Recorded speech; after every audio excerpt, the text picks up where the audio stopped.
오래전에 나온 책인데요. 죽을 때 후회하는 25가지, 아마 이 책을 기억하시는 분이 계시리라 생각합니다. 이 책은 호스피스 전문 의사가 쓴 책입니다. 그래서 이제 말기 환자들을 돌보고 섬기는 과정에서 약 한 1000여 명의 환자들의 죽음을 지켜본 의사입니다.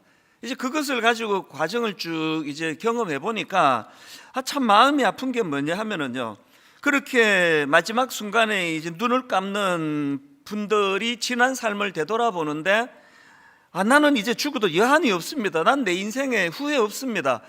이렇게 눈을 감는 분도 가끔 계시지만 훨씬 많은 분들이 후회와 회한이 많다는 거예요. 이랬을 걸, 내가 이렇게 살았어야 되는데. 이것을 이제 이분이 지켜보시고 책을 엮었는데 또 보니까 후회하시는 내용이 좀 비슷하다는 거예요.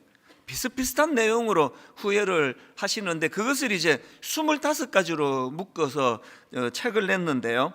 예를 들면 이런 겁니다. 사람들이 죽을 때 어떤 것을 후회하는가 보니까 가장 많이 나온 게, 사랑하는 사람에게 고맙다는 말을 더 많이 했더라면, 이 후회가 가장 많이 나오는 겁니다. 1번입니다.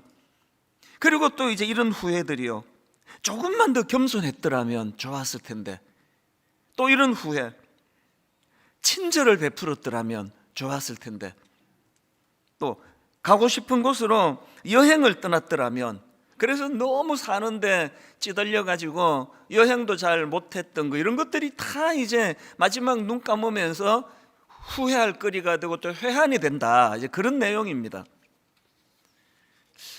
제가 이 책을 이제 다시 꺼내 가지고 이 설교 준비하려고 쭉 살펴보면서 이런 생각을 해봤죠. 저는 눈을 감을 때 어떤 후회를 하게 될까? 지금 당장 내가 오늘 하나님이 저를 불러 가신다면 바로 이 순간에 나는 어떤 후회를 하게 될까? 한번 잠깐 생각해 보셔요. 오늘 하나님이 여러분을 불러 가신다면 여러분은 나는 여한이 없어, 나는 후회되는 거 없어, 이렇게 눈을 감으실 수 있는지, 아니면 마음에 걸리는 어떤 부분이 있다면요, 얼마나 복됩니까? 아직 기회가 있다는 게. 오늘부터 하시면 돼요. 제일 많이 후회하시는 게, 사랑하는 사람에게 고맙다는 말을 더 많이 했더라면이라면 오늘부터 하시면 되는 거거든요.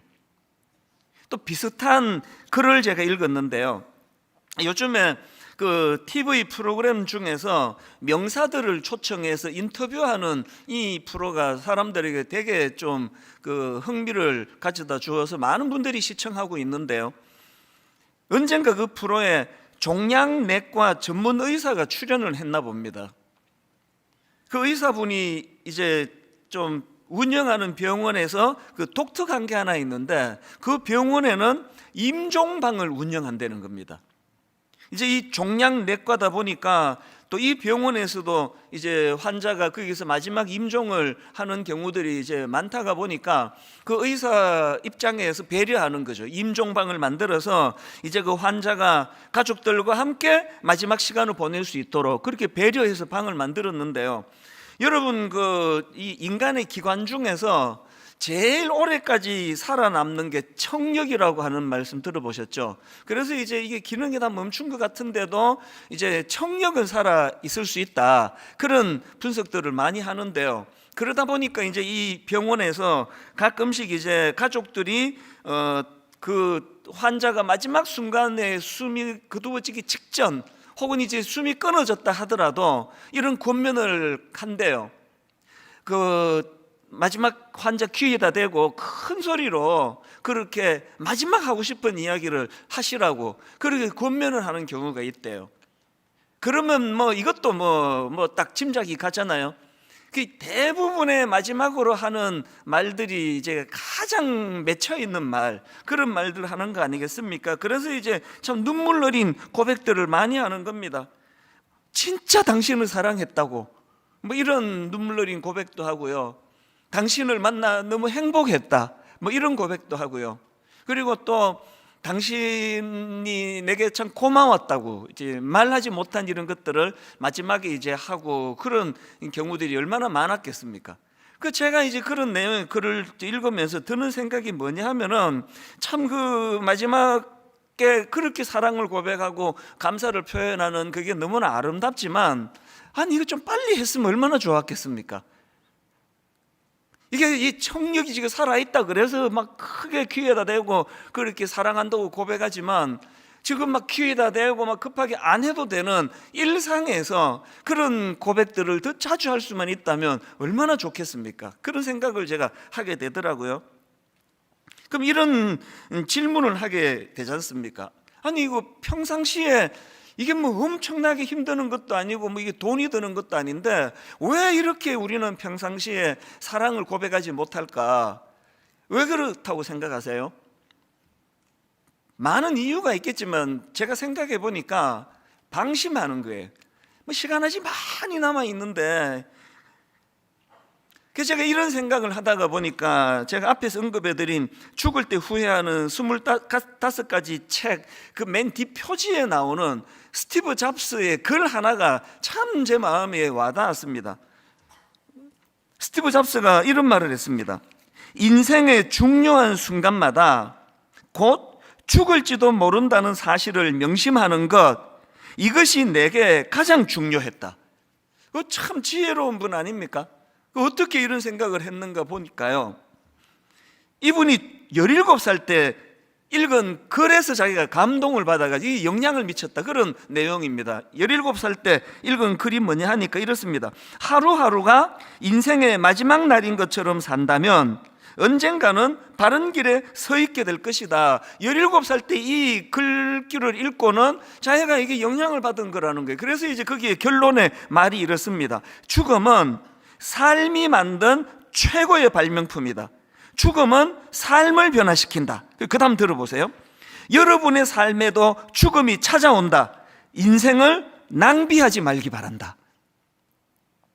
비슷한 글을 제가 어느 책 소개 글에서 읽었는데 내용이 이렇습니다.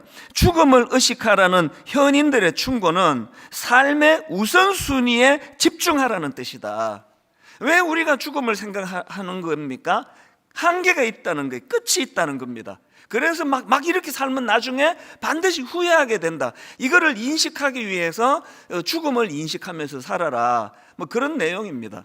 사실은요, 뭐 이런 좋은 책 사서 읽고 글귀 읽고 안 해도요, 사실은 이 성경에 이런 권면의 말씀이 얼마나 많은지 모릅니다. 오늘 본문도 바로 그런 권면의 말씀이거든요. 오늘 본문 베드로전서 4장 7절입니다.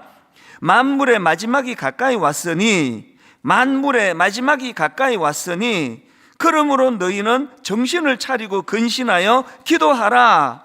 여러분, 우리 기독교가 가진 그 독특성 중에 이 종말론적인 의식이 있습니다. 이 종말론적인 의식.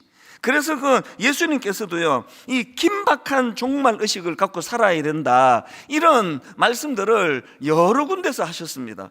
예를 들면 마태복음 24장 32절입니다. 무화과 나무의 비유를 배우라. 그 가지가 연하여지고 그 잎사귀를 내면 여름이 가까운 줄을 아나니 이와 같이 너희도 이 모든 일을 보거든 인자가 가까이 곧 문 앞에 이른 줄 알라.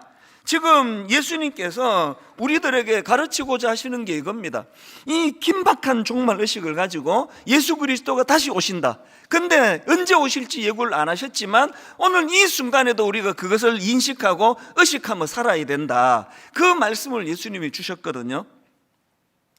이건 그 사도 바울도 많이 강조한 포인트입니다. 데살로니가전서 5장 1절 2절. 형제들아, 때와 시기에 관해서는 너희에게 쓸 것이 없음은 주의 날이 밤에 도둑같이 이를 줄을 너희 자신이 자세히 알기 때문이다. 지금 이 긴박한 종말의식을 사도 바울이 강조하기 위하여 도구로 사용한 게 도둑같이 임한다는 거예요. 도둑은 그냥 쑥 오는 거 아닙니까? 예고 없이 오는 거거든요. 방심하면 오는 거예요. 그래서 우리가 예수 믿고 살아가는 우리들 삶 가운데 우리 모두가 지금 좀 이 부분은 방심하고 있습니다. 방심하고 있다가 보니까 방심하다가 그냥 그냥 인생이 끝이 이렇게 너무 후회스럽게 끝나면 안 되기 때문에 여기 나오는 이 긴박한 종말의식, 도둑처럼 임하게 된다. 그래서 우주적인 종말이 있을 거 아닙니까? 예수 그리스도가 다시 오시는 그것으로서 하나님의 심판이 일어나는 일도 있지만 오늘도 끊임없이 일어나고 있는 건 우리 개인의 종말이에요. 이게 은행은 번호표대로 가서 추측이라도 되죠. 인간의 종말은 예고가 없습니다. 그냥 막 무작위로 일어나는 거거든요. 이걸 우리 지금 너무 방심하고 사는 거예요. 한 3년 전에 제 아내가 이제 유방암 발병이 됐다. 그래서 제가 그 순간이 뭐 이거는 이제 평생 잊혀지지 않을 것 같은데요. 미국 집회가 있을 때입니다. 샌디에고에서 집회 중이었는데 한국에서 제 아내가 전화가 와서 이게 영적인 존재이기 때문에 잊혀지지가 않아요. 그 똑같이 전화벨이 울리는데 그 직감이라는 건 그 진짜 신기했습니다. 아, 이거 뭐 있다. 그 딱 전화를 받았더니 여보, 내가 유방암이래요. 그랬을 때 제가 딱 두 마음이 너무 강렬하게 제가 다가왔다고 전에 한 말씀드렸잖아요. 제일 먼저 제 마음에 든 생각이 이런 일이 우리 집에도 오네? 내 차례도 오네?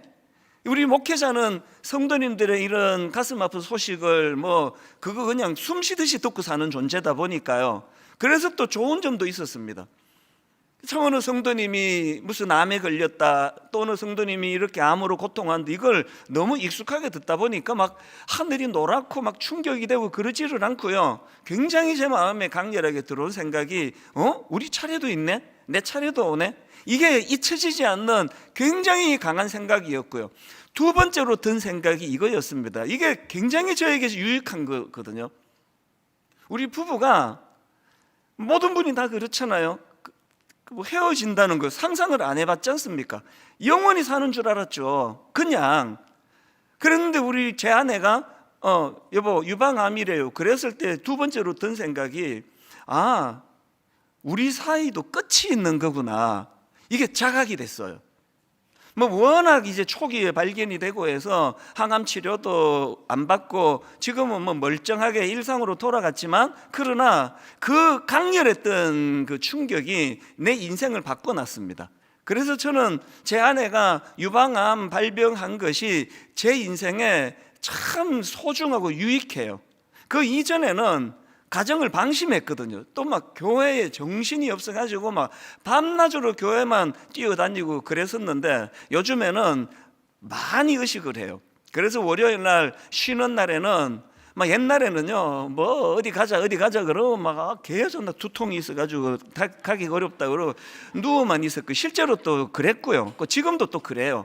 그러나 요즘은요 월요일 날 가을에 어디 단풍이 좋다던데 그러면 진짜 타이레놀 2알씩 먹고 갑니다.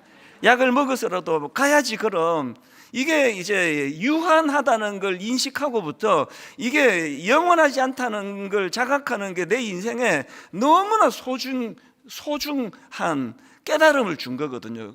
그리고 이런 생각을 하거든요.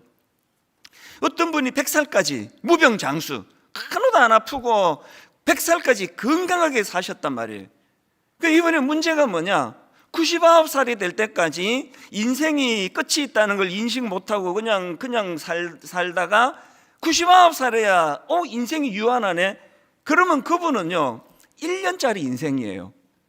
그냥 보낸 거지 그걸 살았다고 말하기 어렵잖아요.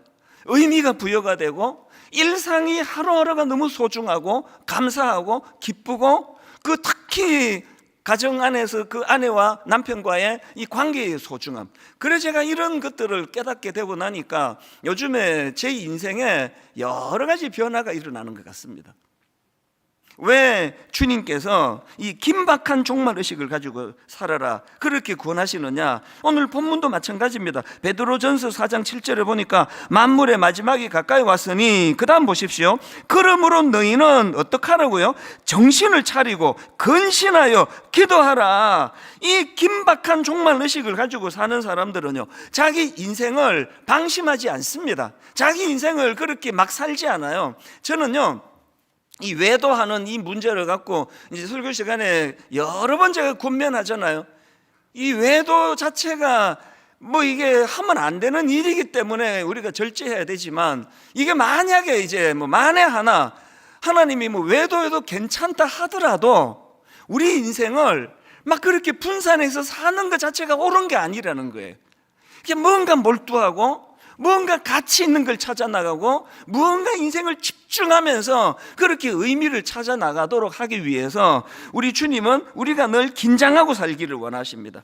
정신을 차리고 근신하며, 그래서 이제 그것이 기도로 연결되기를 원하신다. 오늘 우리 성도님들 매 뭐 널려 있는 게 예배 드릴 수 있고, 우리는 예배에 자유가 있고, 뭐 예배 뭐 오늘 안 드리면 다음 주 있고, 다음 주 안 되면 그 다음 주 있고, 뭐 평생에 뭐 죽을 때까지 예배 드릴 건데, 이 방심이 여러분을 예배자로 인도하는 것을 방해가 된다는 거예요. 이 예배 하나에, 저는 제 아내의 그 발병 이후로 이 설교하면서, 그리고 이제 1만 성도 파송 운동을 하면서 저에게 또 많은 생각을 가져다 주는 거거든요. 이 설교 한 편이 이게 마지막 설교가 될지도 모른다. 제가 이 설교가 이 강단에서 할 수 있는 마지막 설교가 될지 모른다는 이런 생각을 막 매번마다 하지는 않습니다. 그러나 문득문득 그런 생각이 들면요, 뭐 다음 주일 또 있는데 뭐 그 다음 주도 있는데 뭐 이런 생각은 하지 않습니다. 삶이 진지해진다는 거거든요. 오늘 예수 믿는 저와 여러분, 하나님께서 우리에게 이 깨달음을 주셔서 이 긴박한 종말의식을 가지고, 그래서 여러분 보세요, 저는 제 아내의 유방암 발병이라는 어마어마한 대가를 지불하고 제가 깨달았는데, 여러분들이 아직까지 그런 일들이 오지 않았다면 여러분은 이거 이제 수용하면 되잖아요. 아내가 어디 가자 그러면 이 두통이, 그러면서 누워있지 말고 그 타이레놀 2알 먹고 가자. 이런 일들이 안 겪고도 여러분이 하실 수만 있다면, 그래서 죽기 전에 그 사랑한다는 말, 고맙다는 말을 못한 게 후회가 된다고 어떤 분이 죽어가면서 그 이야기를 남겨놓고 가셨잖아요. 그러면 오늘부터 하시면 되는 거예요. 이런 것들이 우리가, 주님이 우리에게 방심하지 않고 살기를 원하시는 그런 긴박한 종말의식을 강조하는 거거든요. 그래서 제가 오늘 이런 맥락에서 저와 여러분 모두가 다 오늘 하나님이 나를 데려가신다면, 이런 가정을 하고 살아가기를 원한다면, 저는 오늘 한 3가지로요, 이런 긴박한 종말의식을 가진 사람이 해야 되는 실천사항, 이걸 한 3가지로 제가 정리를 해드리기 원합니다. 첫째로요, 여러분 긴박한 종말의식을 가지고 계시다면 뭘 실천해야 되느냐? 뜨거운 사랑을 회복해야 된다는 거예요. 이게 오늘 본문 8절이 말씀하시는 권면입니다.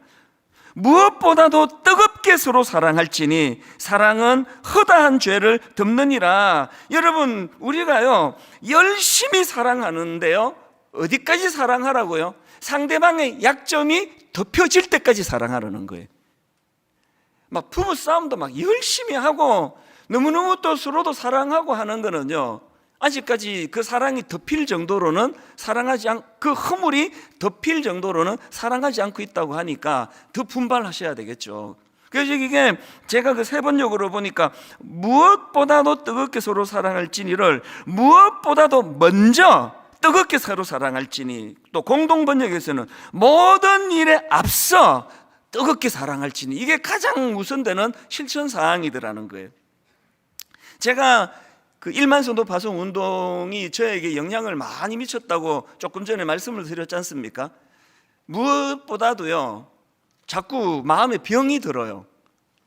이런 생각을 해봅니다.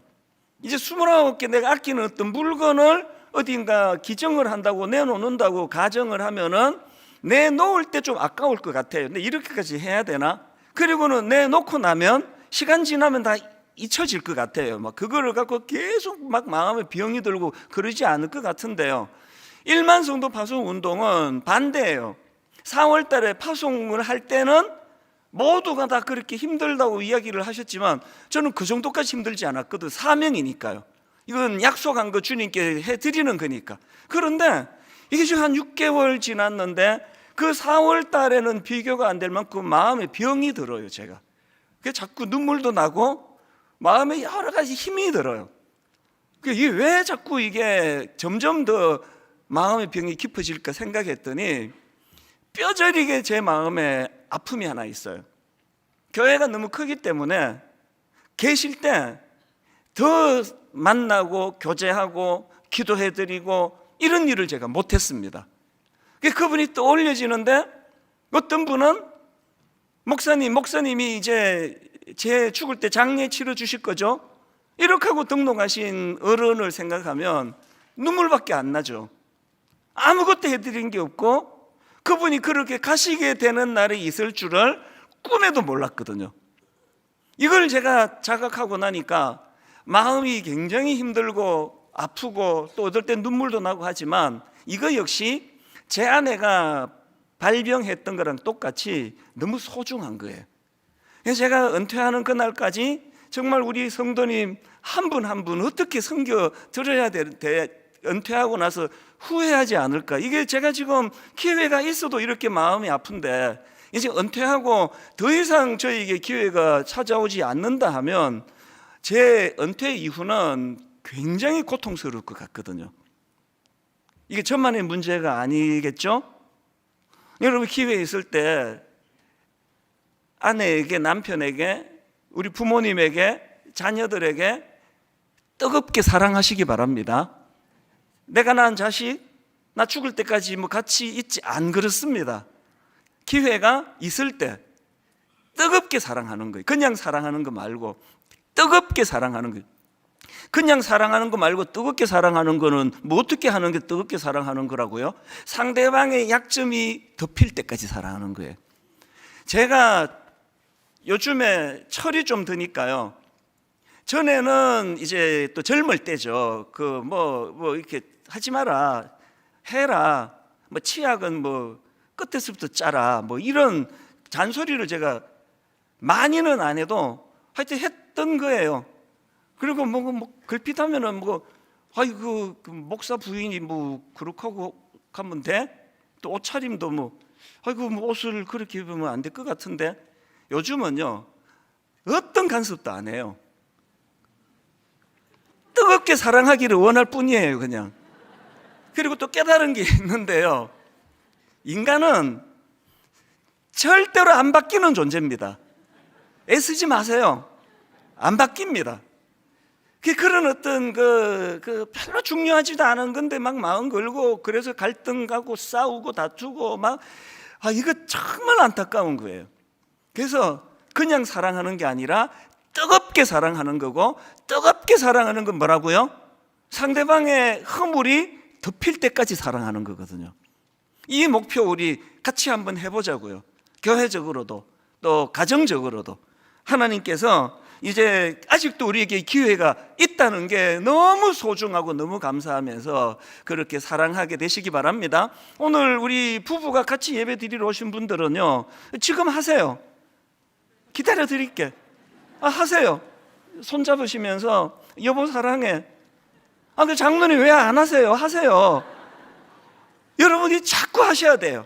자꾸 표현하고 자꾸 사랑하고 자꾸 용서하고 뜨겁게 사랑하는 이게 우리 주님이 우리에게 말씀하시는 이 긴박한 종말의식을 갖고 사는 그 사람의 모습이다. 그런가 하면 이제 두 번째로요, 긴박한 종말의식을 가지고 사는 사람이 해야 될 실천이 뭐냐?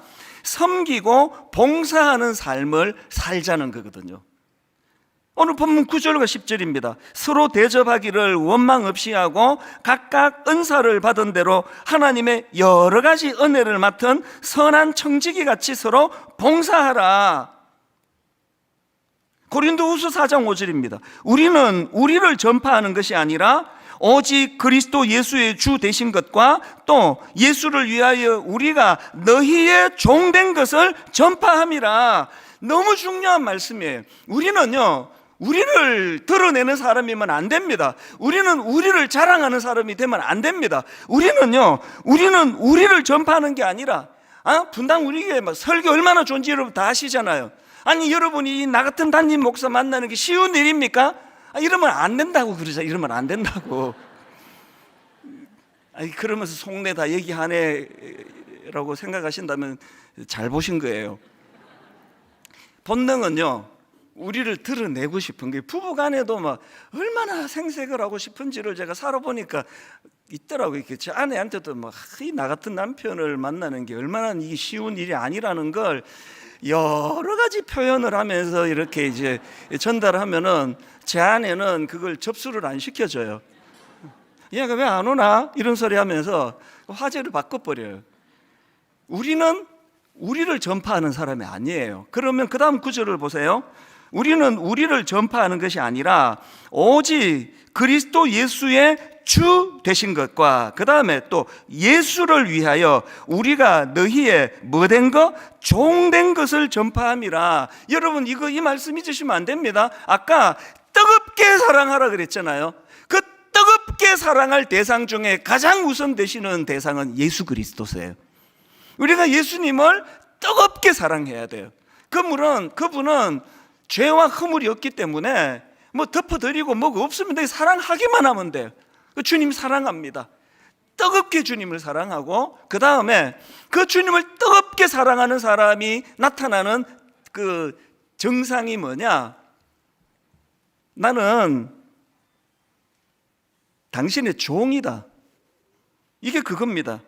예수를 위하여 우리가 너희의 종된 것을 전파함이라. 교회가 부흥하려면요, 이 말씀을 실천하는 사람이 많아져야 돼요. 오늘 교회가 침체를 맞고 있다면 이 말씀을 실천하지 않아서 그래요. 가정이 회복되기 위해서는 나를 드러내고 나를 자랑하고 내 유능함을 자랑하는 것이 아니고 예수 그리스도를 뜨겁게 사랑하고 드러낼 뿐만 아니라 내 아내에게, 내 남편에게 나는 종이라는 사실을 인식하게 될 때 가정의 회복과 부흥이 일어나는 거거든요. 그래서 여러분, 일만성도 파송 운동 이후에 우리가 그 기초 다지기를 이제 쭉 해왔는데요, 지금까지 4가지를 했거든요. 기억하시죠? 기초 다지기 첫째가 뭐죠? 말씀 묵상. 이거 신앙생활의 기초 중의 기초다. 두 번째가 뭐였죠? 첫째가 말씀 묵상, 두 번째가 기도 훈련, 그리고 세 번째가 공동체성의 회복, 그리고 네 번째가 예배의 회복. 그래서 제가 이거를요, 막 이제 2학기 때 하려고 한 8가지까지 갔어요. 기초 다지기 이제 5번째, 6번째, 7번째, 8번째까지 막 이제 설교를 준비하다가 지난주에 이거 다 없애버렸습니다. 기초가 이렇게 많으면 이게 외우지도 못해요. 그래서 딱 하나만 더 하고 문 닫기로 했습니다. 다시 정리해 드릴게요. 이제 내년에도 계속 우리 교회가 강조할 겁니다. 기초 다지기 첫째가 말씀 묵상입니다. 기초 중의 기초. 두 번째는 기도 훈련입니다. 하셔야 됩니다. 세 번째가 공동체성, 다락방에 가셔야 돼요. 그리고 서로 이 공동체적으로 교제를 가져야 되고요. 네 번째가 예배가 회복되는 겁니다. 이 기초 중의 기초고, 마지막 5번째가 오늘 말씀입니다. 섬김. 이게 5번째예요. 왜 이게 중요하냐? 요한복음 13장 14절입니다. 내가 주와 또는 선생이 되어 너희 발을 씻었으니 너희도 서로 발을 씻어주는 것이 옳으니라. 내가 너희에게 행한 것 같이 너희도 행하게 하려 하여 본을 보였노라. 그래서 여러분이 섬김, 봉사, 이게 기초 중의 기초예요. 마지막 세 번째로요, 이 긴박한 종말 의식을 가지고 사는 분들이 실천해야 되는 거, 이 첫 번째 항목과 두 번째 항목이 중요하지만 이 첫 번째 항목과 두 번째 항목을 어떻게 하는 거냐? 하나님이 주시는 힘으로 하는 거예요. 이게 우리 실천 사항입니다. 이 11절에 나옵니다. 만일 누가 말하려면 하나님의 말씀을 하는 것 같이 하고, 누가 봉사하려면 하나님이 공급하시는 힘으로 하는 것 같이 하라. 이는 범사에 예수 그리스도로 말미암아 하나님이 영광을 받으시게 하려 함이니 그에게 영광과 권능이 세세의 무궁토로 있느니라. 아멘. 여러분이 하나님이 주시는 힘, 그 공급받아 하는 거, 이게 가정에도 교회에도 사업에도 직장에도 그대로 적용이 되는 겁니다.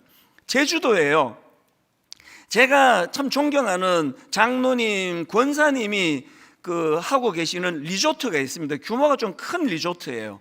그런데 그 리조트는요, 이 장로님, 권사님이 망한 리조트 그 망하기 직전인지 망하고 난 뒤인지 제가 잘 모르겠지만 하여튼 이게 안 돼가지고 이제 망해버린 그 리조트를 이 장로님 부부가 매입한 거예요.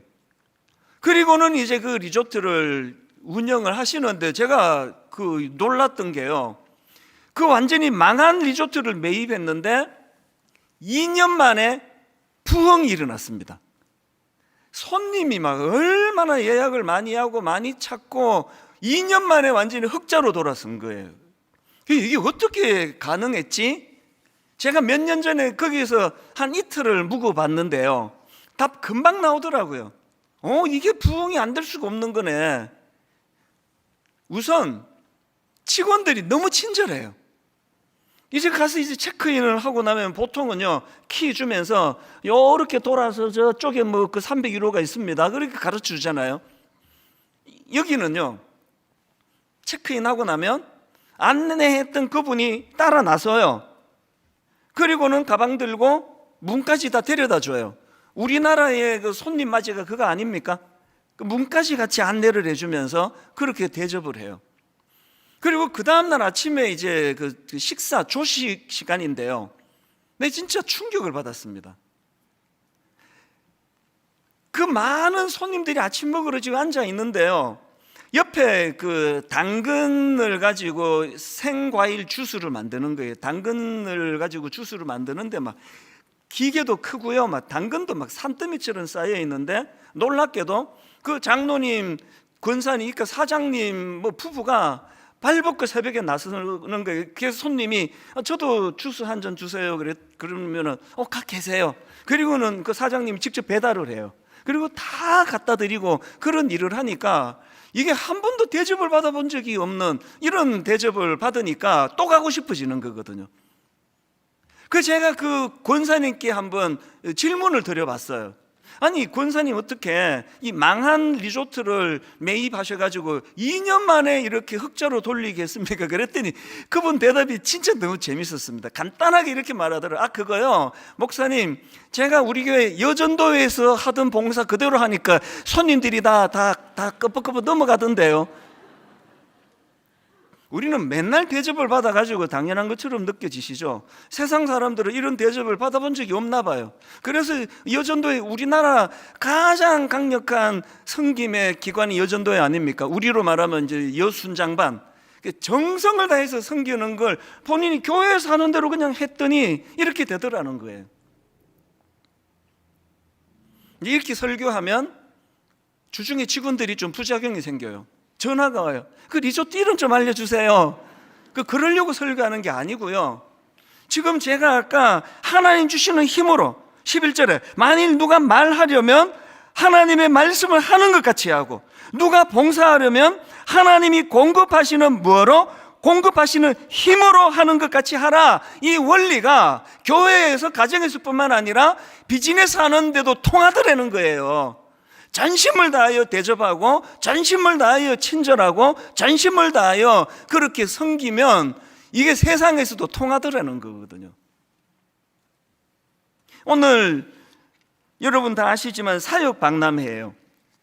그래서 이제 1년 동안에 내년에 이제 섬길 분들을 모집하고 뭐 그래서 마당에서 이제 뭐 잔치가 벌어지는데, 제가요 이 사역 박람회 이름을 제가 지어놓고 후회했습니다. 이번에 이 이름 이거 잘못 지었다. 내년부터는요 사역 축제 혹은 사역의 기쁨 축제 이런 뭐 이렇게 바꾸기 원해요. 박람회, 뭐가 박람회입니까? 그거 아닙니다. 막 호객 행위 해가지고 여러분 막 봉사해 주세요, 교사가 필요합니다, 찬양대가 필요합니다, 이런 시간이 아니고요. 이제 내년부터는요 이 사역 축제, 내년 이맘때는 1년 동안 봉사하신 분들이 주님 안에서 얼마나 기쁨이 넘쳤는지를 나누는 시간이 되게 할 거예요.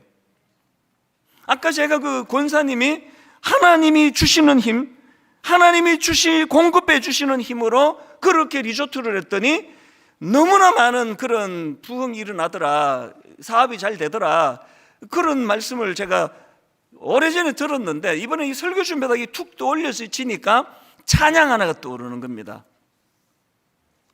행복이라는 제목의 찬양인데요, 가사가 오늘 설교를 요약해 놓은 것 같아요. 한번 보세요. 화려하지 않아도 정결하게 사는 삶, 가진 것이 적어도 감사하며 사는 삶. 그 다음 가사를 보십시오. 내게 주신 작은 힘 어떻게 한다고요? 나누어 주며 사는 삶. 이것이 나의 삶의 행복이라오. 왜 행복하다고요?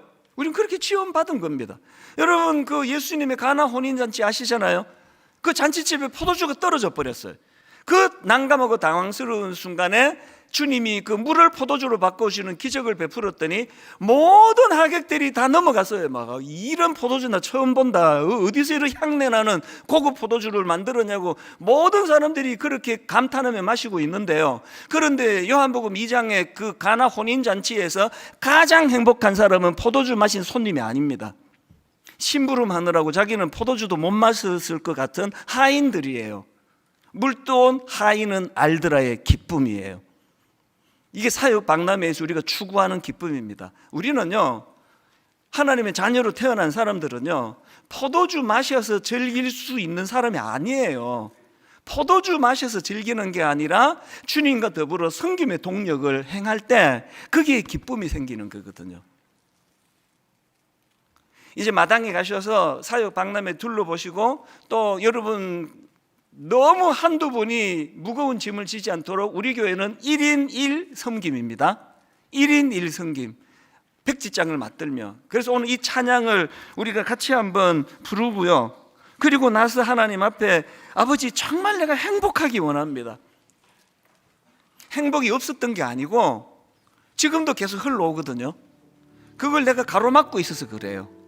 이거를 다 걷어내시고 모든 성도님들 주님 안에서 행복하시기 바랍니다.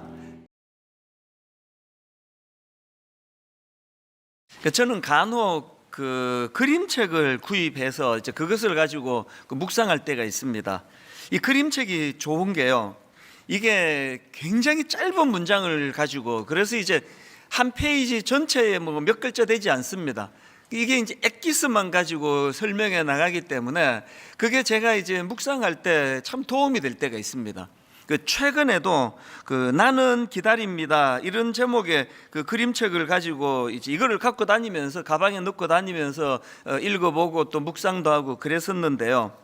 이 책은 그 기다림이라는 것을 매개로 해서 이제 한 사람의 쭉 일생을 짚어 나가는데 굉장히 인상적이었습니다. 그러니까 페이지를 딱 열면 이제 갓난 아기 때 기다리는 게 나오는데요. 문장이 딱 이렇게 시작합니다. 나는 기다립니다. 어서 키가 크기를. 이게 한 장의 전부예요. 이게 그림으로 꽉 차 있고. 이제 그 다음 페이지를 넘기면은 이런 내용이 나옵니다. 나는 기다립니다. 잠들기 전 나에게 와서 뽀뽀해 주기를. 이 어린 아기에게 그 기다리는 마음을 이렇게 딱 몇 마디로 묘사할 수 있는 게 대단한 것 같아요. 이런 식으로 이제 쭉 나가는데요. 이제 제가 몇 군데만 읽어 드릴게요. 그리고 이제 세월이 흘렀습니다. 이제 사춘기가 지나고 뭐 이런 과정인 같아요. 이제 어떤 페이지에 이렇게 내용이 나옵니다. 나는 기다립니다. 사랑을. 나는 기다립니다. 영화가 시작되기를. 나는 기다립니다. 한 통의 편지를. 나는 기다립니다. 좋아요라는 그 사람의 대답을. 느낌이 막 오죠? 이 청혼하고 데이트하고 같이 영화 보고 이런 내용을 이 기다림이라는 걸 매개로 쭉 설명을 하는데요. 이제 그 다음에 보니까 이제 결혼을 했습니다. 또 이런 내용입니다. 나는 기다립니다. 우리 아기를. 나는 기다립니다. 곧 태어날 아기와의 만남을. 나는 기다립니다. 아이들이 자라나기를. 아기를 기다리고 또 임신을 하고 태중에서 아기를 위하여 축복하고 기도하고 아기가 이 땅에 태어나고 그 아이가 잘 자라고 이 모든 걸 기다림이라는 걸 쭉 설명하는 거거든요. 그리고 이제 또 세월이 좀 흘렀습니다. 이번에는 아내가 아픈 것 같아요. 나는 기다립니다. 괜찮습니다라는 의사의 말을. 나는 기다립니다. 이 사람이 더 이상 아프지 않기를. 이렇게 이제 쭉 한 인생을 기다립니다라는 것을 매개로 설명을 하고요. 맨 마지막 이렇게 끝이 납니다. 나는 기다립니다. 다시 봄이 오기를. 연세 드신 어른들에게 있어서의 소망과 기다림을 이렇게 함축적으로 설명해 놓은 게 되게 마음에 이 대단하다 그런 생각을 했거든요. 제가 이런 식으로 이제 이 기다림을 매개로 해서 한 인생을 연결 지어가는 이 그림책을 여러 번 들여다보면서 맞다, 인생은 다른 말로 요약하라면 그 기다림의 연속 아닙니까? 지난 시간을 돌아보면은 크고 작은 기다림, 식당 가서 뭘 주문해 놓고 그 밥을 기다리는 이런 아주 사소한 것부터 시작해가지고 결혼을 앞두고 내내 기다리고 이런 기다림의 연속을 잘 설명했는데요. 제가 최근에 왜 이 그림책을 가지고 묵상을 했느냐 하니까 이제 오늘부터 다시 이제 이 아브라함에 대해 살펴보러 가는데요. 오늘은 아브라함의 아내 그 사라가 주인공입니다. 이 아브라함의 아내 사라가 이 기다림과 관련해서 어려움을 겪고 있는 게 오늘 살펴볼 본문 내용이기 때문에 그렇습니다. 여러분이 아시지만 창세기 12장에서 하나님께서 아브라함을 부르실 때에 약속을 주시지 않습니까? 아들을 주겠다, 이 약속을 주셨는데 이때 약속을 받을 때 아브라함의 나이가 75세였는데요 100세 때 그 약속이 응답이 이루어집니다. 25년의 긴 세월 동안 너무나 어떨 때는 고통스럽고 어떨 때는 기대감에 벅차고 그러면서 아브라함과 그 아내 사라 부부의 인생은 이 기다림의 연속이었다, 이렇게 말씀을 드려도 과언이 아닌데요. 지금 오늘 그 본문은 하나님께서 아들을 주시겠다고 약속하신 지 24년째 되는 때, 이걸 배경으로 하고 있습니다. 지칠만 하지 않습니까? 여러분 혹시 이런 말 들어보셨습니까? 동트기 전 새벽이 가장 어둡다. 이제 하나님의 계획으로는 이제 1년 뒤에 응답이 일어난다는 거 알고 계시지만 응답을 받는 한 1초 전까지만 해도 알 수가 없는 입장에서는 너무너무 지치는 겁니다. 너무 힘들고요. 지금 아브라함과 사라가 바로 이런 상태인데요. 제가 이 본문을 쭉 보니까 이렇게 기다림이 너무 계속될 때 찾아오는 가슴 아픈 증상들이 좀 있는데요. 사라는 이 하나님의 약속하심을 온전히 신뢰하지 못하는 것 때문에 이 기다림이 실패한 사람입니다. 그랬더니 자존감이 낮아지는 거예요. 이게 다 뭐냐고, 이게 오늘 본문에서 곳곳에서 묻어나는 느낌인데, 자, 오늘 창세기 18장 10절을 보시겠습니까? 이 10절에 보면은 하나님께서 그 기다림이 지쳐있는 사라를 찾아가 주세요. 그리고 그를 만나 주시는데요, 그 내용을 담은 10절입니다.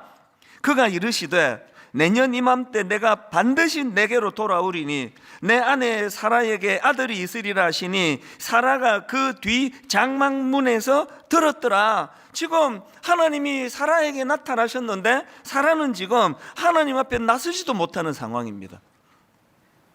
또 그런가 하면은 이제 12절에도 보면은요, 하나님께서 아들 주시겠다는 약속을 다시 한번 그렇게 확인해 주시는데 사라가 그 하나님의 약속의 말씀을 어떻게 반응하는가 보니까 12절입니다. 사라가 속으로 웃고 이르되 내가 노쇠하였고 내 주인도 늙었으니 내게 무슨 즐거움이 있으리요. 이 자기 자신에 대한 낮은 자존감이 막 느껴지잖아요. 난 이제 무슨 소망이 있겠냐고, 무슨 즐거움이 있냐고, 남편이나 나나 이제 세상 다 살았는데, 이런 가슴 아픈 그런 마음을 사라가 표현하고 있습니다. 그리고 여기 나오는 맨 앞에 나오는 사라가 속으로 웃고 이르되 할 때 이 웃고는요, 이게 차하크예요. 이 차하크라는 단어는 긍정적인 뜻도 갖고 있고 부정적인 뜻도 갖고 있는데, 이 차하크가 긍정적인 뜻으로 쓰여지면 기쁨 이런 뜻이고요, 이게 부정적으로 쓰여진다면 이게 조소, 비웃음 이런 뜻으로 지금 쓰고 있습니다. 당연히 이 12절에서 지금 말씀 앞에 사라가 속으로 웃고 있는 거, 이건 비웃음이에요. 지금 누가 진지하게 말하는데 이거를 접수를 잘 안 해준다는 생각을 해보세요. 이 비웃음, 이런 거. 오늘 너무 묘사를 잘한 것 같아요. 이야기하고 있는데 지금 뒤에서 이런 상태, 이게 지금 12절의 이 사라의 마음의 상태입니다.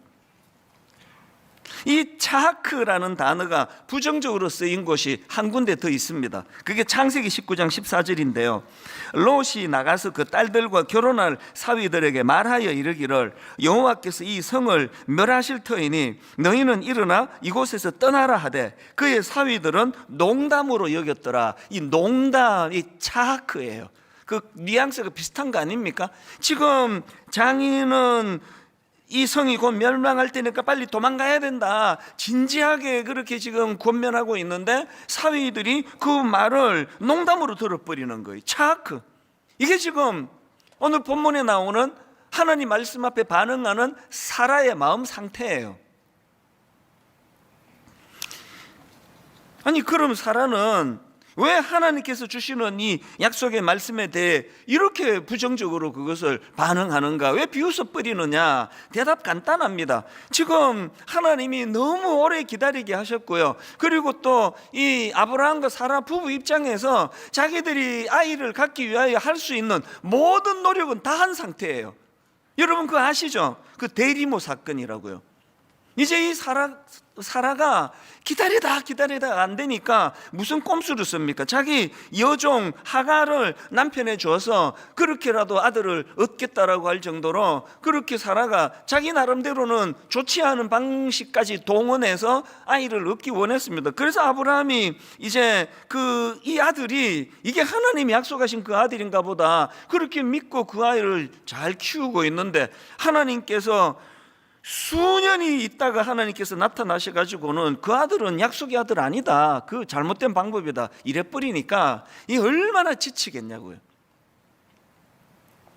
이런 식으로 아브라함과 사라가 자기들이 할 수 있는 모든 방법은 다 동원했지만 그게 오히려 덧나가지고 자기 종에게서 그 하갈이라는 여종에게서 업신여김을 당하는 수모도 당하고 이러다 보니까 이제 그 기다림을 실패하면 그 사람에게 자존감이 낮아지는 증상이 나타나더라. 제가 본문을 보면서 느낀 느낌이거든요.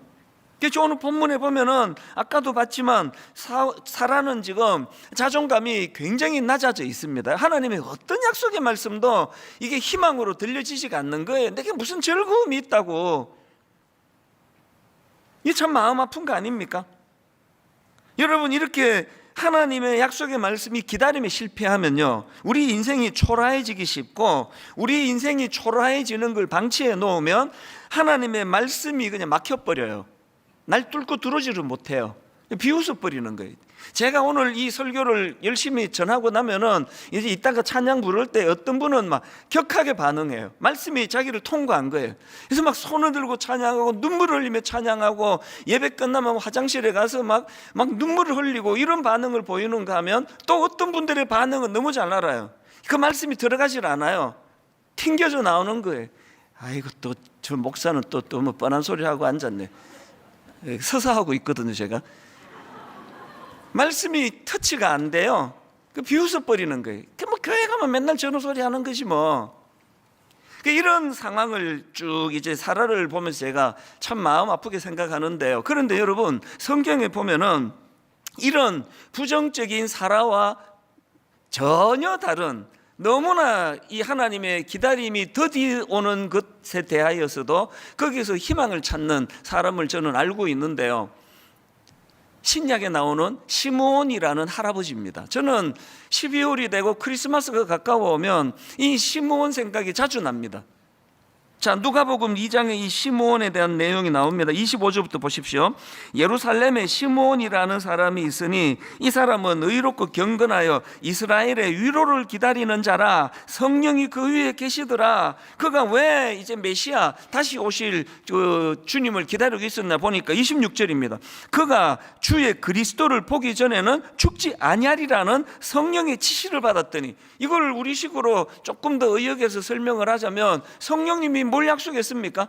네 생애에 메시아를 보게 될 것이다, 이 약속을 받았단 말이에요.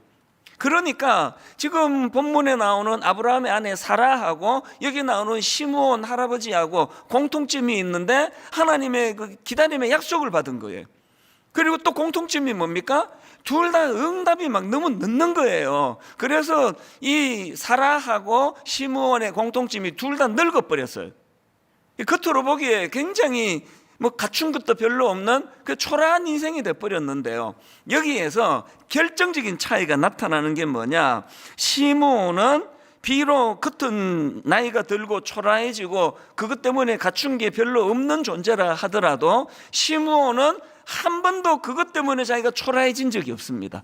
약속의 말씀을 기다리는 것 때문에. 물론 사라도요, 나중에 그 자격을 잃은 자에게도 주시는 하나님의 은혜가 임했기 때문에 나중에는 사라도 응답을 받는 기쁨을 누렸고 시므온도 같이 누렸지만, 제가 발견한 거 과정에서는 차이가 많이 나는 겁니다. 여기 지금 예수 그리스도를 영접하고 하나님의 자녀가 된 사람, 그 마지막 결과는 다 똑같습니다. 차이 안 납니다. 믿음 더 좋은 거, 믿음 좀 약한 거 차이 없습니다. 주님은 다 우리를 구원해 주시거든요. 그런데 똑같이 예수를 믿어도 과정에서 삶의 차이는 너무 많이 차이가 나더라는 거예요. 여러분, 저와 여러분 모두가 다 이런 하나님의 약속을 기다리는 사람들 아닙니까? 그러면 우리 앞에 두 갈래 길이 있는 거거든요. 하나는 사라가 걸어갔던 길이에요.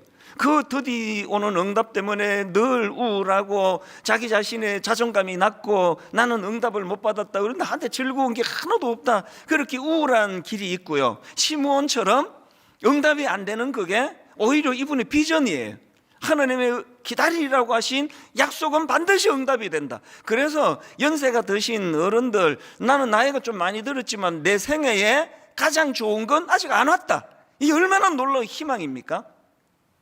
저는 분당 우리 교회가 젊은 청년이 많이 모이는 교회라는 거 되게 감사합니다. 그리고 청년들이 꿈을 갖고 달려가는 그런 많은 청년들을 보면서 얼마나 제가 하나님께 감사합니다. 그러나 저는 또한 이제 이 가정을 위하여, 교회를 위하여 이런저런 맡겨진 일 때문에 충성을 다하시고 연세가 드신 우리 어른들이 이 교회에 저는 많기를 바랍니다. 우리 어른들이 이 교회에서 꿈꾸기를 바랍니다. 시므온처럼 아직 응답되지 않은 그 어떤 것을 놓고 오히려 이것이 내게 희망이다, 내 인생에 가장 좋은 것은 오지 않았다, 이렇게 감격하며 기다리는 시므온의 길로 나아가는 어른들이 많이 모인 교회가 되기를 바랍니다. 이게 사라와 시므온의 결정적인 차이라는 겁니다. 그래서 저는요, 오늘도 하나님 앞에서 기다리다가 사라와 같이 지치신 분, 응답이 너무 늦어지는 바람에 마음이 낙심이 되고 내가 초라해지고, 그래서 이 초라한 걸 또 방치했더니 말씀이 더 이상 나를 통과하지 못하는 이런 아픈 상황에 놓여 있는 분들이 계시다면 여러분, 그 방치하시면 안 됩니다. 그거 반드시 뚫어내야 돼요. 그래서 제가 오늘 이렇게 기다림에 지쳐 초라해질 때 우리가 해야 되는 두 가지를 여러분들에게 좀 전하고 싶은데요. 여러분, 기다리다 지쳐 초라할 때는 이때가 어떤 때라고 인정해야 되는가 하니까 지금이야말로 약속의 말씀을 상기해야 될 때예요. 왜 이런 생각을 제가 하게 됐냐 하니까, 하나님께서 낙심한 사라를 찾아주시잖아요. 그게 본문 9절입니다. 그들이 아브라함에게 이르되 내 아내 사라가 어디 있느냐 대답하되 장막에 있나이다. 그가 이르시되 내년 이맘때 내가 반드시 너에게로 돌아오리니 내 아내 사라에게 아들이 있으리라 하시니 사라가 그 뒤 장막문에서 들었더라. 지금 이 구조를 한번 보세요. 지금 하나님께서는 낙심해 있는 우울하고 자기 자존감이 너무나 낮아진 이 사라를 방치하지 않으시고 찾아주세요. 근데 왜 찾아주셨냐 보니까 이 말씀을 주시기 위해서예요. 네 안에 사라에게 아들이 있을 것이다, 어떤 상황에서 이 약속 반드시 지켜진다, 이 말씀을 사라에게 꼭 전해주기를 하나님 원하시는 거거든요. 무슨 뜻인지 아시겠죠? 약속이 더디 와서 낙심이 되어 있는 분 계세요? 약속이 너무 더디 오는 바람에 하나님의 약속의 기다림에 실패하고 마음이 우울하고 자존감이 낮은 분 계시다면 여러분, 지금이야말로 이 약속의 말씀을 상기할 때예요. 그 말씀을 더 가까이 붙잡을 때입니다. 하나님의 이 약속의 말씀, 사실 여러분, 이 말씀은 사라 입장에서는요, 이게 뭐 그냥 이게 한두 번 하신 말씀이 아니잖아요. 수없이 반복해서 주신 말씀이거든요. 바로 그 앞에 17장에서도 또 말씀해 주셨습니다. 바로 얼마 전에도 창세기 17장 19절에서 하나님이 이르시되 아니라 내 아내 사라가 내게 아들을 낳으리니 너는 그 이름을 이삭이라 하라. 아니 최근에도 이 말씀을 주셨는데 이거를 잘못 들으면은요, 지금 그 장막 뒤에서 이거 숨어서 그 얘기를 듣던 사라 입장에서는 또 이제 이게 부정적이 될 수 있잖아요.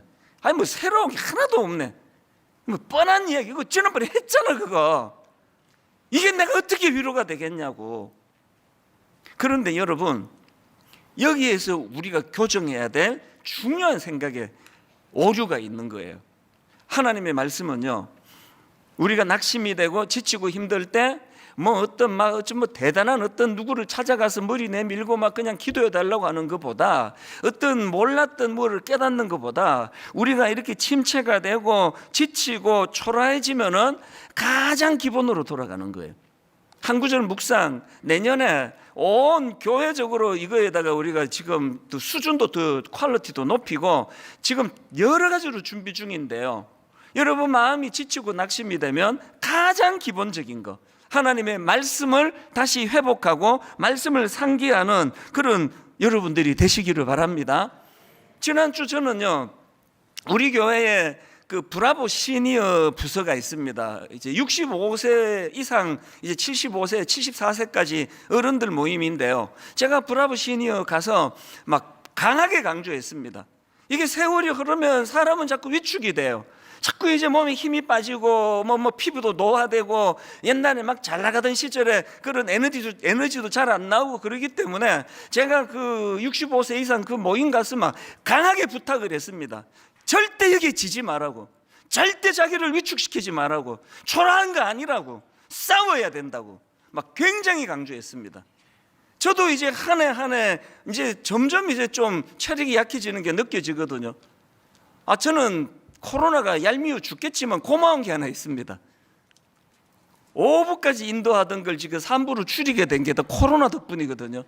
그런데 어떻게 된 게요, 코로나 전에 5부까지 설교할 때보다 지금 3부까지 설교하는 게 더 힘들어요. 지금 더 지칩니다. 월요일 거의 요새 또 두통으로 제가 시달리거든요. 그게 위축이 되는 거예요. 이렇게 자꾸 힘이 빠져나가서 어떡하나? 이게 이제 내가 이 늙음의 문턱에 있는 건가? 이런 위축된 마음이 있기 때문에 오히려 저는 싸우거든요. 여러분 사도 바울을 보십시오. 고린도후서 4장 8절부터 우리가 사방으로 우겨쌈을 당하여도 쌓이지 아니하며 답답한 일을 당하여도 낙심하지 아니하며 박해를 받아도 버림받지 아니하며 거꾸로 뜨림을 당하여도 망하지 아니하고 방치 안 하겠다는 거예요. 위축되지 않겠다는 거예요. 요즘으로 치면 그냥 그 안티들이 바울을 잡아 죽이려고 달려드는 이런 상황이지만 거기에 내가 결단코 굴복하지 않겠다. 다시 말씀드립니다. 무엇에 위축돼 계세요? 약속이 잘 응답이 안 되십니까? 여러분 꿈꾸고 있는 일들이 잘 안 풀려지세요? 거기에 넘어가면 안 됩니다. 싸워야 돼요. 끝까지 싸우셔야 됩니다. 그래서 저는요, 이 사라와 같이 삶의 위기가 오고 또 우울하고 어두워지면 저는 누가복음 5장 5절을 좀 상기하셨으면 좋겠습니다. 누가복음 5장 5절에 베드로의 이 너무나 무기력한 상황을 지금 이렇게 묘사합니다. 시몬이 대답하여 이르되 선생님, 우리들이 밤이 새도록 수고하였으되 잡은 것이 없지만은, 지금 이 상황이 여러분들이 자주 겪는 상황 아닙니까? 이거 어떤 분 이렇게 빗대서 설명할 수 있잖아요. 막 있는 돈 없는 돈 다 끌어모아 가지고 지금 치킨 가게를 하나 여셨어요. 근데 손님 한 사람 오지 않는 상황 아닙니까? 지금 이게 너무나 낙심된 상황이에요. 그런데 이 낙심된 상황에서 우리가 예수 믿는다는 것의 의미가 뭔지 아십니까? 여러분 누가복음 5장 5절 끝까지 한번 읽어드릴게요. 한번 들어보세요. 시몬이 대답하여 이르되 선생님, 우리들이 밤이 새도록 수고하였으되 잡은 것이 한 마리도 없지만 말씀에 의지하여 내가 그물을 내리리이다. 여러분 이렇게 베드로처럼 일 잘 안 풀리고 가게 오픈했는데 매상은 안 오르고 직장에 취직했더니 또 금방 또 이 직장에서 나가야 되는 이런 상황이 주어지고 할 때는, 그때는 어떤 때라고요? 말씀을 의지할 때예요. 그때는 여러분, 그때는 진짜 말씀을 의지할 때입니다. 말씀에 의지하여 내가 그물을 내리리이다. 요셉도 마찬가지거든요. 여러분 시편 105편에 보면 요셉의 삶을 이렇게 묘사합니다. 17절부터 보십시오. 그가 한 사람을 앞서 보내셨으며 요셉이 종으로 팔렸도다. 그의 발은 착고를 차고 그의 몸은 쇠사슬에 매였으니 곧 여호와의 말씀이 응할 때까지라. 그 다음 보세요. 그의 말씀이 그를 단련하였도다. 아니 어떡합니까? 기왕에 그 저질 배다른 형제들 때문에 팔려가지고 애굽으로 갚버린 걸요. 어떡합니까? 거기서도 또 만나도 그 이상한 그 여자를 만나가지고 그냥 감옥에 들어가는 모함을 당한 게 이게 현실인데 어떡하겠냐고요. 그런 현실 앞에서 요셉을 어떻게 묘사합니까? 그의 말씀이 그를 단련하시도다. 이 위기 가운데 감옥에 들어가 있는 그 상황에서도 말씀이 계속 그에게 공급되고 그 말씀이 이루어졌기 때문에 그 모든 요셉의 불행이 재료가 돼가지고 가장 놀라운 성공을 이루어낸 거 아닙니까? 이거 중요한 표현 아닙니까? 요셉의 불행이, 모든 요셉의 불행이 재료가 돼서 오히려 이것이 요셉을 놀라운 하나님의 사람으로 만들 수 있게 된 그것이 뭘로 버무렸기 때문이에요. 요셉의 그 수많은 파편적인 불행을 말씀으로 버무렸더니 그 말씀이 이것들로 하여금 요셉의 불행이 너무나 아름다운 축복의 통로가 됐다는 거거든요. 오늘 저는 정말 여러분 진심으로 부탁합니다. 말씀을 비웃음으로 듣지 말아 주시기를 바라요. 말씀을 그냥 쳐내지 마세요. 오늘 여러분 안 그래도 우울하고 힘들고 또 마음에 그 답답한 이런 일들이 있다면 오늘 주의 말씀이 여러분의 침체된 마음을 갈아엎는 능력이 됨을 경험하는 예배가 되시기를 바랍니다. 이게 첫 번째예요. 그런가 하면 두 번째로 여러분 기다림에 지쳐 초라해질 때는요, 그때는요 내 상황에 몰두하고 집중할 때가 아니라 하나님의 존재에 집중할 때입니다. 제가 하나님을 좀 더 객관적으로 묘사하고 싶어서 하나님의 존재라는 표현을 썼는데요, 제가 참 흥미로운 걸 본문에서 발견을 했습니다. 자, 본문 12절을 보십시오. 사라가 비웃습니다. 사라가 속으로 비웃고 이르되, 이 사라가 12절에서 비웃습니다. 그리고 사라를 비웃게 만든 하나님의 말씀은 10절에 나와요. 10절에서 하나님께서 다시 한번 내가 아들을 너에게 반드시 내가 주겠다, 허락하겠다, 이 약속의 말씀이 10절에 나와요. 그러면 자 보세요. 원인, 하나님이 사라에게 아들을 주겠다고 약속하신 내용이 10절이고요. 결과, 그것을 사라는 비웃어버리는 게 12절이에요. 그럼 그 사이에 무슨 말씀이 있었냐는 거예요.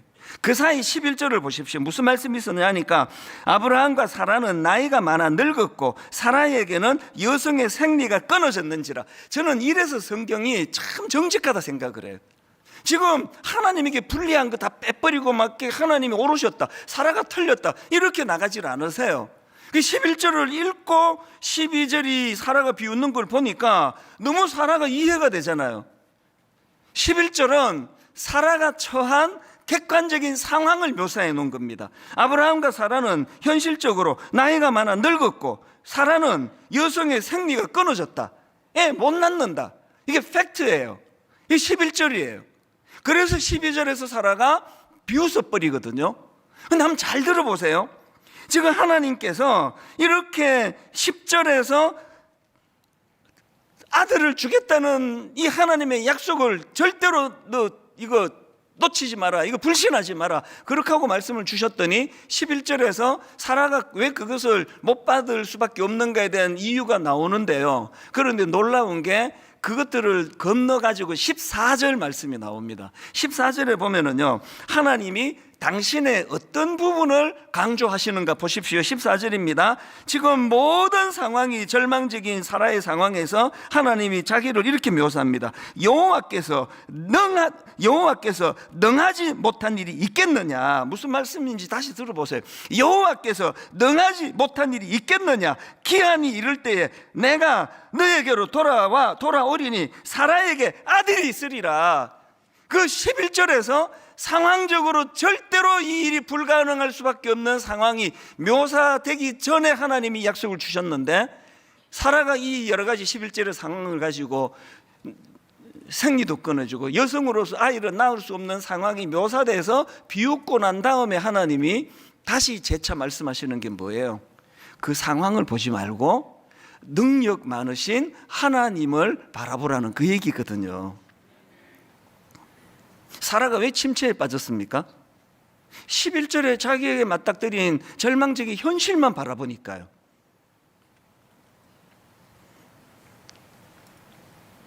최근에 제가 아주 재밌는 기사를 하나 봤는데요. 이 뇌과학 이야기예요.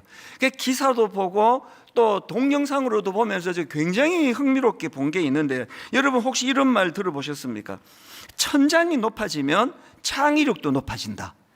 이런 말 들어보셨습니까? 천장이 높아지면 창의력도 높아진다. 그래서 아이들 창의력을 높이려면 집 천장을 더 높여라. 우리나라는 거의 다 지금 아파트 아닙니까? 우리나라 아파트는요, 이 높이가 거의 대부분 2.3m예요. 거의 규격입니다. 2.3m인데요. 이 과학자들이 이제 실험을 했더니 이 천장의 높이가 30cm씩 높아질 때마다 창의력도 두 배씩 높아진다는 그런 연구예요. 연구한 학자들의 이 전문가들 이야기 한번 들어보십시오. 사람들은 공간이 어떤 형태를 지니고 있는가에 따라 생각과 행동에 영향을 많이 받습니다. 낮은 천장에서는 우리가 공간을 좁게 해석하는 반면, 천장이 높으면 우리는 훨씬 더 넓게 공간을 해석하고 사고를 확장합니다. 이 천장의 높이와 창의력의 함수 관계를 연구했던 전문가가 미국의 존너스 소크 박사인데요. 이 존너스 소크 박사는 이 연구 끝에 이분이 연구소를 세울 때 천장 높이를 70cm를 높여서 3m로 그렇게 만든다는 겁니다. 이분이 시시한 분이 아니에요. 이 소크 연구소에서 지금까지 노벨상 수상자 5명이나 배출이 됐대요. 이분이 지금 그걸 연구하고 있는 거거든요. 그리고 미국의 미네소타 대학교의 조안 마이어스 레비 교수 팀에서도 천장의 높이가 인지사고 능력에 영향을 끼칠 수 있다, 이거를 연구하고 증명해낸 팀이에요. 그래서 우리나라에서도 지금 전문가들이 지금 실험으로 이거를 증명하고 있다, 이런 내용을 다루고 있는 기사였는데요. 제가 이거를 보고 확 떠오른 하나님 말씀이 하나 있었습니다. 하나님께서 아브라함에게 기다림의 꿈을 부어주시고 하나님이 아브라함에게 요구하신 창세기 13장 14절이요. 롯이 아브라함을 떠난 후 여호와께서 아브라함에게 이르시되 너는 눈을 들어 너 있는 곳에서 북쪽과 남쪽 그리고 동쪽과 서쪽을 바라보라. 보이는 땅을 내가 너와 내 자손에게 주리니 영원히 이르리라. 여러분, 제가 그 기사를 보면서 하나님의 창조 원리가 이런 거구나. 천장이 높아야 아이들이 창의력이 자라간다고 한다면, 오늘 우리가 이 아이들을 대학 보내느니 어쩌니 그러면서 계속 지금 낮은 천장 아래로 이 아이들의 생각을 집중하게 만드는 어리석음을 부모들이 범하고 있다는 거거든요. 당장에 이 아이가 무슨 대학을 가느냐보다 더 중요한 건 넓은 천장에서 좁은 폭으로 바라보지 아니하고 폭넓은 시선을 가지고 큰 시야를 가지고 창의력을 가지고 살아가는, 이게 여러분 아시죠? 미국에서 그냥 유명하다 성공했다면은 다 창업을 다 차고에서 했더라고요. 차고에서 거의 대부분이 다 차고에서, 스티브 잡스를 포함해 가지고. 그리고 이런 사람들의 꽤 많은 분들이 대학 중퇴예요. 하버드 다니다가 안 가. 왜? 뭘 발견했습니까? 이런 걸로 자기 인생이 결정되는 게 아니라, 상징적으로 말씀드리면 창문 높이로 창의력이 결정이 된다는 거예요. 예수 믿는 게 뭔지 아십니까? 몸은 2.3m에 그렇게 아파트에 살 수밖에 없지만 영은, 기도가 왜 중요합니까? 새벽에 제가 묵상을 왜 3시간 4시간씩 합니까? 그 시간은요, 창문 높이와 상관없이 살아계신 하나님의 위대한 높이까지 올라가는 시간이 저의 새벽인 줄 믿으시기를 바랍니다. 여러분, 우리가요 자꾸 거기에 지금 사라가 그 12절에 갇혀 있는, 그 11절에 갇혀 있는, 나는 경수도 끊어졌다, 나 애 못 낳는다, 나한테 뭔 즐거운 일이 있겠냐고. 하나님의 어떤 말씀이 선포돼도 말씀이 다 튕겨져 나와요. 이 말씀 듣고 어떤 사람은 평생의 꿈을 가지고 달려가는 그 시간에, 지금 이 시간에 어떤 분은요, 아이씨 오늘의 설교 왜 이렇게 길지? 저 사람 왜 이렇게 흥분하는 거야? 말씀이 튕겨져 나오는 분이 계세요. 그런 사람들에게 오늘 사라에게 주신 24절 말씀이 똑같이 전달되면 좋겠습니다. 여호와께 능하지 못한 일이 있겠느냐?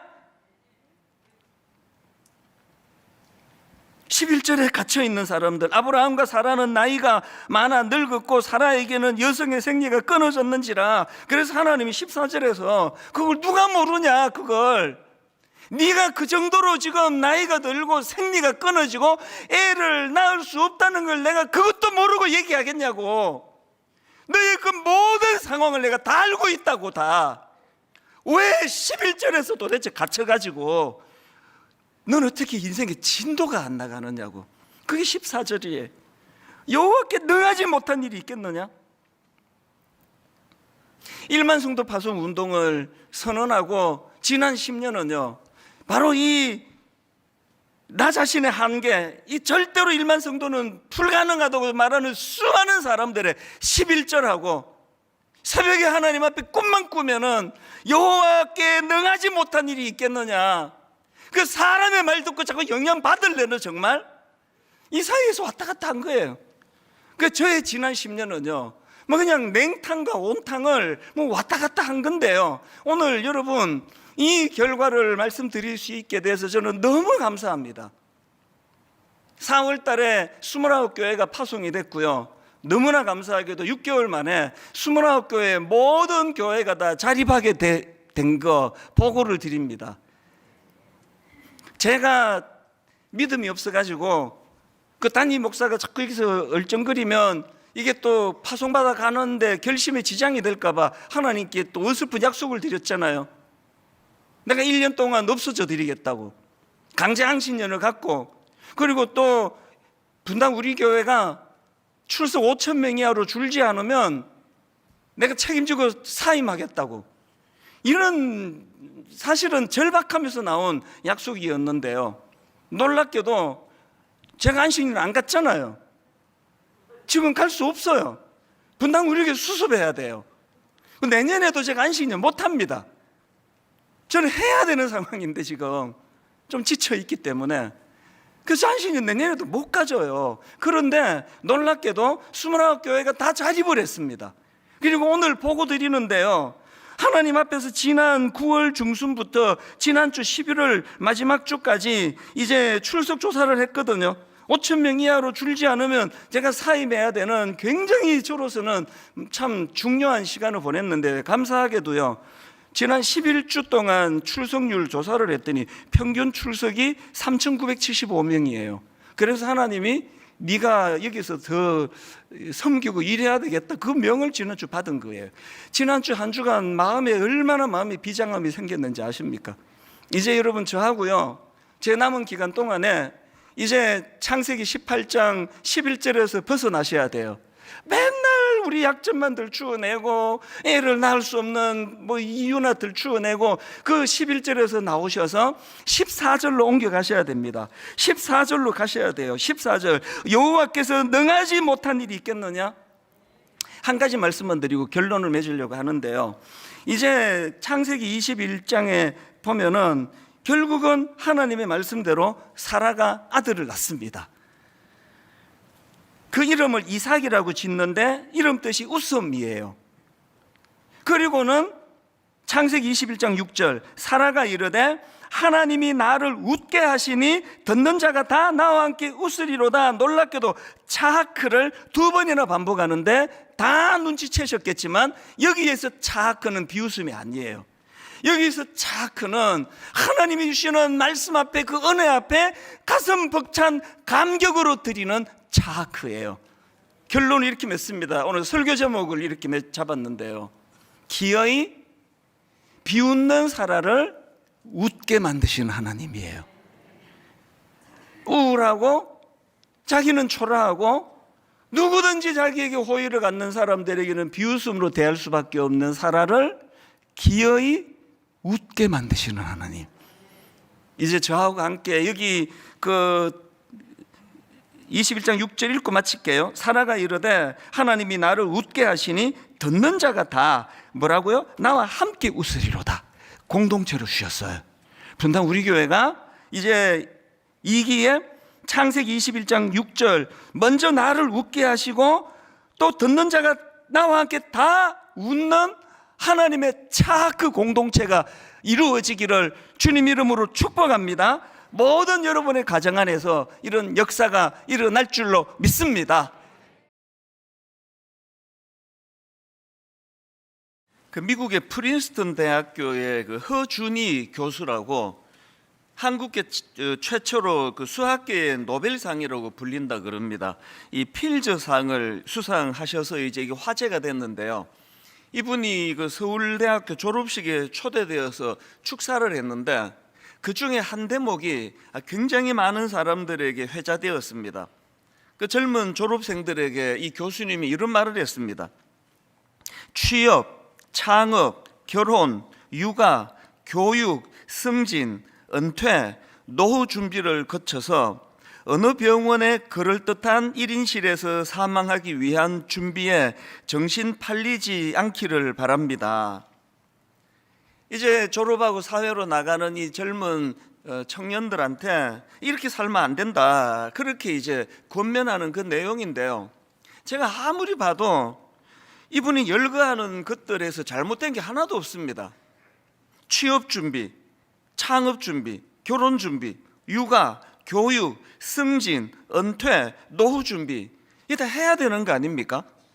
근데 왜 이렇게 살지 말라라고 그렇게 권면을 하는가 보니까요, 이 문장의 맨 끝에 나오는 한마디 권면에서 저는 그 힌트를 얻을 수 있다고 생각하는데요. 그 부분을 다시 한번 읽어드리겠습니다. 취업, 창업, 결혼, 육아, 교육, 승진, 은퇴, 노후 준비를 거쳐서 어느 병원에 그럴듯한 1인실에서 사망하기 위한 준비에 정신 팔리지 않기를 바랍니다. 지금 이 교수님이 강조하는 것들은 이런 것들을 준비하는 게 잘못됐다는 게 아니라 그런 것들만 준비하는 것, 그런 것들만 추구하는 삶, 이게 잘못됐다는 거거든요. 제가 이분의 그 연설문을 읽다가 보니까 예수님도 비슷한 말씀을 하신 적이 있습니다. 예수님께서도 그 노아의 방주에 대해서 언급하시면서 그 시대 사람들의 잘못을 이렇게 지적하십니다. 마태복음 24장 38절부터 보십시오. 홍수 전에 노아가 방주에 들어가던 날까지 사람들이 먹고 마시고 장가들고 시집가고 있으면서 홍수가 나서 그들을 다 멸하기까지 깨닫지 못하였으니 인자의 임함도 이와 같으리라. 저희 주님 말씀하시는 먹고 마시고 장가들고 시집가고 이게 뭐가 잘못된 겁니까? 해야죠, 당연히. 그런데 주님의 지적은 그 허준희 교수랑 똑같은 논리예요.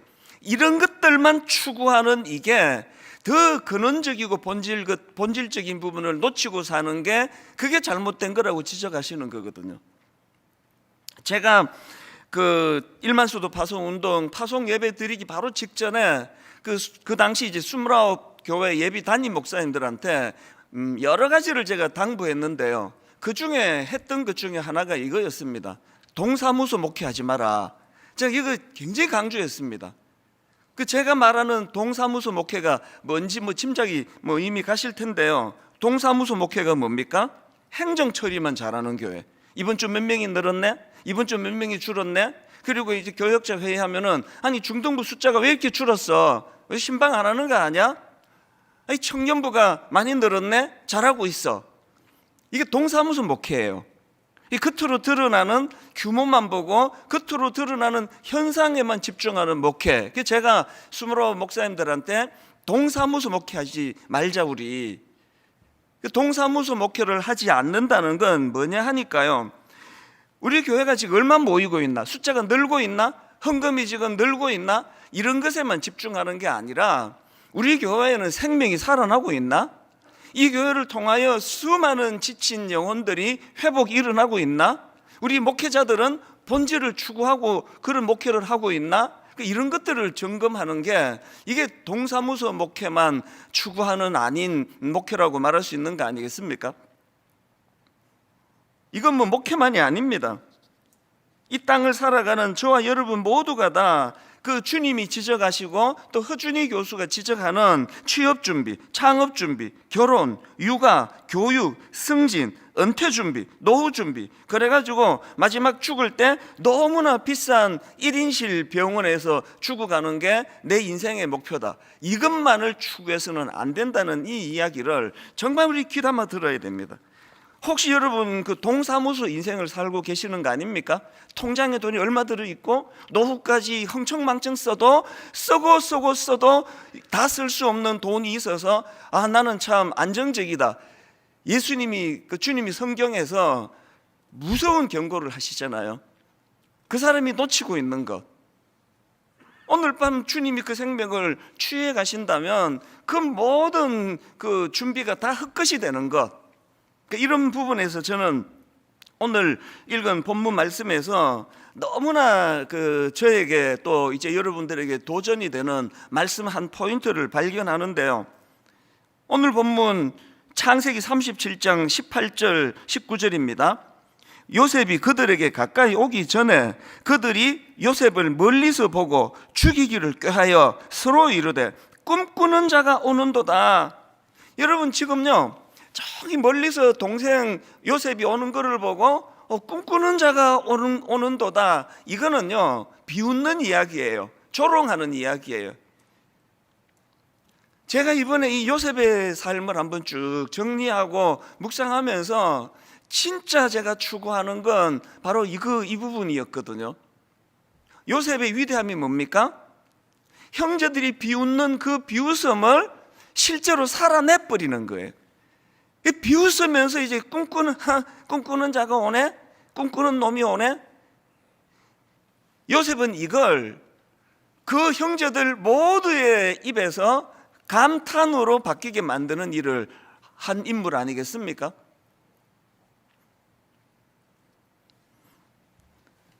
분당 우리 교회 내년 사역을 준비하면서 저는 마음이 벅차거든요.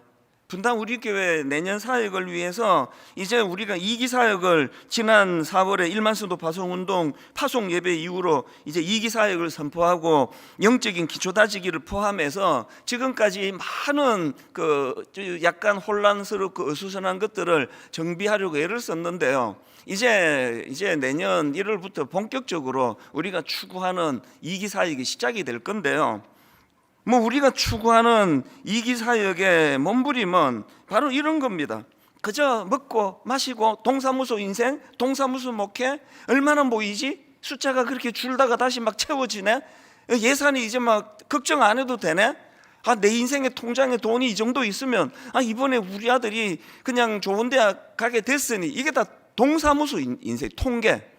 이걸 좀 뛰어넘는 주변 사람들이 조롱하는 꿈꾸는 자가 오는도다. 이 조롱을 진짜 하나님의 함께 하심으로 하나님의 은혜로 우리 삶에서 그걸 이루어내버리는 인생, 이런 목표를 좀 가지고 우리가 살아가면 좋겠다. 그래서 찰리 헤지스가 했던 말, 꿈이란 당신이 잠에서 깨어나면 잊어버리는 그 무엇이 아니라 당신을 잠에서 깨우는 그 무엇이다. 우리나라 기성세대에게 문제가 꿈은 애들만 꾸는 줄 알아요. 꿈은 10대만 꾸는 줄 알아요. 맨날 야단치는 게 어떻게 넌 꿈이 없냐라고 말하는 그분도 꿈이 없는데, 여러분 여기 50대, 60대, 70대, 80대 어른들 중에 지금도 가끔씩 하나님 주신 꿈 때문에 가슴이 벌렁벌렁거리고 하나님 주신 꿈, 지난주 말씀드렸잖아요. 아직 이루어주지 않으신, 그래서 그것이 내게 꿈으로 남아있는 것 때문에 자다가 막 가슴이 벌렁거려서 잠을 이루지 못하고 벌떡벌떡 깨시는 분 계세요? 손 들어 보실래요? 이분 오늘 설교를 면제해 드릴게요. 설교 안 들으셔도 돼요. 경지로 넘으신 분이에요. 우리나라 만 그런지 뭐 세계가 다 그런지 몰라도요, 이게 내가 보기에 우리나라의 비극이에요. 꿈은 애들만 꾸는 거라고 생각해요. 어른들은 꿈이 없고 현실만 있으니까 뭐 죽으라고 책 안 읽고 그냥 이 부분은 저도 할 말이 없지만 드라마만 계속 보고, 저도 요새 드라마 많이 봅니다. 이거 우리 교회와 함께 새로 회복하자고요. 이 동사무소 인생, 그건 마지막에 위험합니다. 지금 얼마나 뭘 잘 이루어냈느냐, 이게 문제가 아니라, 우리 한번 사람들이 우리를 조롱할 때 저 꿈꾸는 놈 오네, 꿈꾸는 자가 오는도다, 이걸 이루어내버리는 거예요. 이 요셉처럼 하나님과 함께 이걸 살아내버리는 거예요. 이 꿈을 같이 꾸자는 겁니다. 그래서 셰익스피어가 이런 말을 했습니다. 인생의 기간은 짧다. 그러나 그 짧은 인생도 천하게 보내기에는 너무 길다. 너무 뜨끔한 이야기 아닙니까? 안 뜨끔해 하시는 것 같아서 다시 읽어드릴게요. 인생의 기간은 짧다. 그러나 그 짧은 인생도 천하게 보내기에는 너무 길다. 이제 내년에 분당 우리 교회 2기사역, 이게 구호만이 아니고 이름만 아닙니다. 그동안 우리 교회가 추구하지 못했던 많은 부분에서 새로운 변화가 있을 것입니다. 꿈꾸기 원합니다. 그래서 동사무소 교회가 아니기를 바라고, 동사무소 가정이 아니기를 바라고, 동사무소 인생이 아니기를 바랍니다. 우리 애가 서울에 있는 무슨 대학을 들어갔다라는 통계가 그 아이 인생에 행복에 영향을 주지 않은 건 겪은 분은 다 아실 거예요. 같이 꿈꾸자는 겁니다. 이런 의미에서 저는요, 오늘 그 요셉의 인생을 제가 좀 묵상을 하는 가운데, 그 요셉의 인생과 요셉 주변 사람들의 인생을 그 포인트로 해가지고 꿈꾸는 자들이 추구해야 되는 삶의 모습을 제가 몇 가지를 이제 뽑아내 봤는데요. 여러분, 꿈꾸는 자의 삶을 살기 원하세요? 첫째로요, 요셉의 형제들에게 배울 게 있습니다. 요셉의 형제들을 통해서 배우는 것, 얽매여 있는 것에서 벗어나기예요. 얽매여 있는 것에서 벗어나기. 이게 무슨 말씀인가 하면은, 앞에서도 살펴봤지만 요셉의 형들은 요셉을 막 엄청 미워했습니다. 막 죽이고 싶도록. 그래서 실제로 막 죽이려고 시도도 하잖아요. 왜 이렇게 그 배다른 동생을 이렇게까지 싫어했는가 하니까요, 두 가지 이유가 있더라고요. 첫째는 아버지의 편애 때문이에요. 창세기 37장 3절. 요셉은 노년에 얻은 아들이므로 이스라엘이 이제 야곱을 이렇게 표현하는 겁니다. 이스라엘이 여러 아들들보다 그를 더 사랑함으로 그를 위하여 채색옷을 지었으니 그의 형들이 아버지가 형들보다 그를 더 사랑함을 보고 그를 미워하여 그에게 편안하게 말할 수 없었더라. 여러분, 다시 한번 우리가 이거 뼈에 새겨야 됩니다. 부모의 그 자식 편애가 그 아이들하고 원수를 만들어 버립니다. 어떤 경우도 편애하시면 안 됩니다. 이게 그 배다른 형제들이 요셉을 미워하게 만든 원인이 됐고요. 그런가 하면 또 하나 더 있습니다. 왜 그렇게 그 배다른 동생을 요셉을 미워했나? 요셉이 꾼 꿈 때문이에요. 꿈. 5절. 요셉이 꿈을 꾸고 자기 형들에게 말하며 그들이 그를 어떻게 했습니까? 더욱 미워했더라. 안 그래도 아버지가 얘만 이뻐하는 게 꼴보기 싫은데 이놈의 자식아 말하는 것마다 미운 거예요. 자꾸 꿈 이야기를 하니까. 그래가지고 이제 나중에는 얘를 막 죽이려고 시도하다가 남의 나라에 인신매매 팔아버리잖아요. 이게 뭐 얼마나 그 악한 에너지가 이게 결집이 됩니까? 이게 보통 에너지 아니에요. 저는 이런 그 동생을 향한 그 분노, 미워하는 마음, 이거를 떨치지 못해가지고 점점 악한 에너지가 모아지는 이 배다른 형제들의 모습을 보면서 딱 떠오른 인물이 안토니오 살리에리. 누군지 다 아시죠? 그 당시 그 모차르트하고 갈등을 겪었던, 제가 최근에 이 내용을 다룬 그 피터 셰퍼라는 분이 쓴 희곡집입니다. 아마데우스라는 희곡집을 제가 구입했는데요. 이 책을 왜 구입했는가 하니까 그 팀 켈러 목사님이 쓴 탕부 하나님이 책을 읽다가 보니까 이 희곡집에 대하여 언급하는 게 인상적이어서 그냥 책을 사버렸습니다. 이 희곡집을 보면은 이제 같은 시대를 살아갔던 모차르트와 살리에리가 겪는 그 갈등이 이제 굉장히 상세하게 묘사가 되어 있는데요. 막이 열리자마자 살리에리가 이제 임종을 앞둔 이제 나이가 많이 흐른 할아버지가 이제 거기에 나와요. 이 살리에리가. 그래서 이제 자기가 40년 전에 겪었던 어떤 사건의 진상을 이거를 이제 틀어야 되겠다로 이 희곡이 시작이 되는데요. 여러분 다 아시지만 사실 모차르트도 뭐 대단한 음악가지만 살리에리도요, 이게 뭐 어마어마한 음악가예요. 그 당시에 뭐 궁중음악가라 그러면 뭐 엄청난 사람이거든요. 그리고 또 굉장히 믿음이 좋았던 사람이에요. 순수한 희곡집에 의하면. 그는 늘 하나님께 자기 꿈을 하나님께 아뢰고 꿈을 이루어 주기를 기도했습니다. 그 내용 한번 들어보십시오. 살리에리의 기도입니다. 주여, 저를 위대한 작곡가가 되게 하소서. 음악으로 주의 영광을 찬미하게 하시고 저도 칭송받게 하소서. 이거 보면은요, 살리에리도 요셉하고 똑같아요. 꿈꾸는 사람이었습니다. 그리고 하나님이 이걸 이루어 주신다는 걸 믿던 믿음이 있던 사람이에요. 그 다음 한번 들어보세요. 그의 기도가 이렇습니다. 주여, 저를 위대한 작곡가가 되게 하소서. 음악으로 주의 영광을 찬미하게 하시고 저도 칭송받게 하소서. 그리하면 그 대가로 저는 주님께 제 순결과 근면함과 가장 깊은 겸손과 삶 전체를 드리겠나이다. 훌륭한 신앙인 아닙니까? 그리고 꿈꾸는 사람 아닙니까? 그리고 성공한 인물 아닙니까? 아무나 궁중음악가가 됩니까? 그랬던 살리엘인데 무슨 문제가 생긴 겁니까? 그 배다른 형제들하고 지금 요셉의 형제들하고 똑같은 상황이에요. 모차르트가 나타난 겁니다. 자기보다 더 사랑을 받는 사람이 나타난 거예요. 그래서 그 내용에 보면은 살리에리가 이런 고백을 합니다. 모차르트가 나타나고부터 나 자신이 싫어졌다. 이 한마디 독백만큼 우리 인생의 본능을 잘 표현하는 설명이 없다고 생각을 합니다.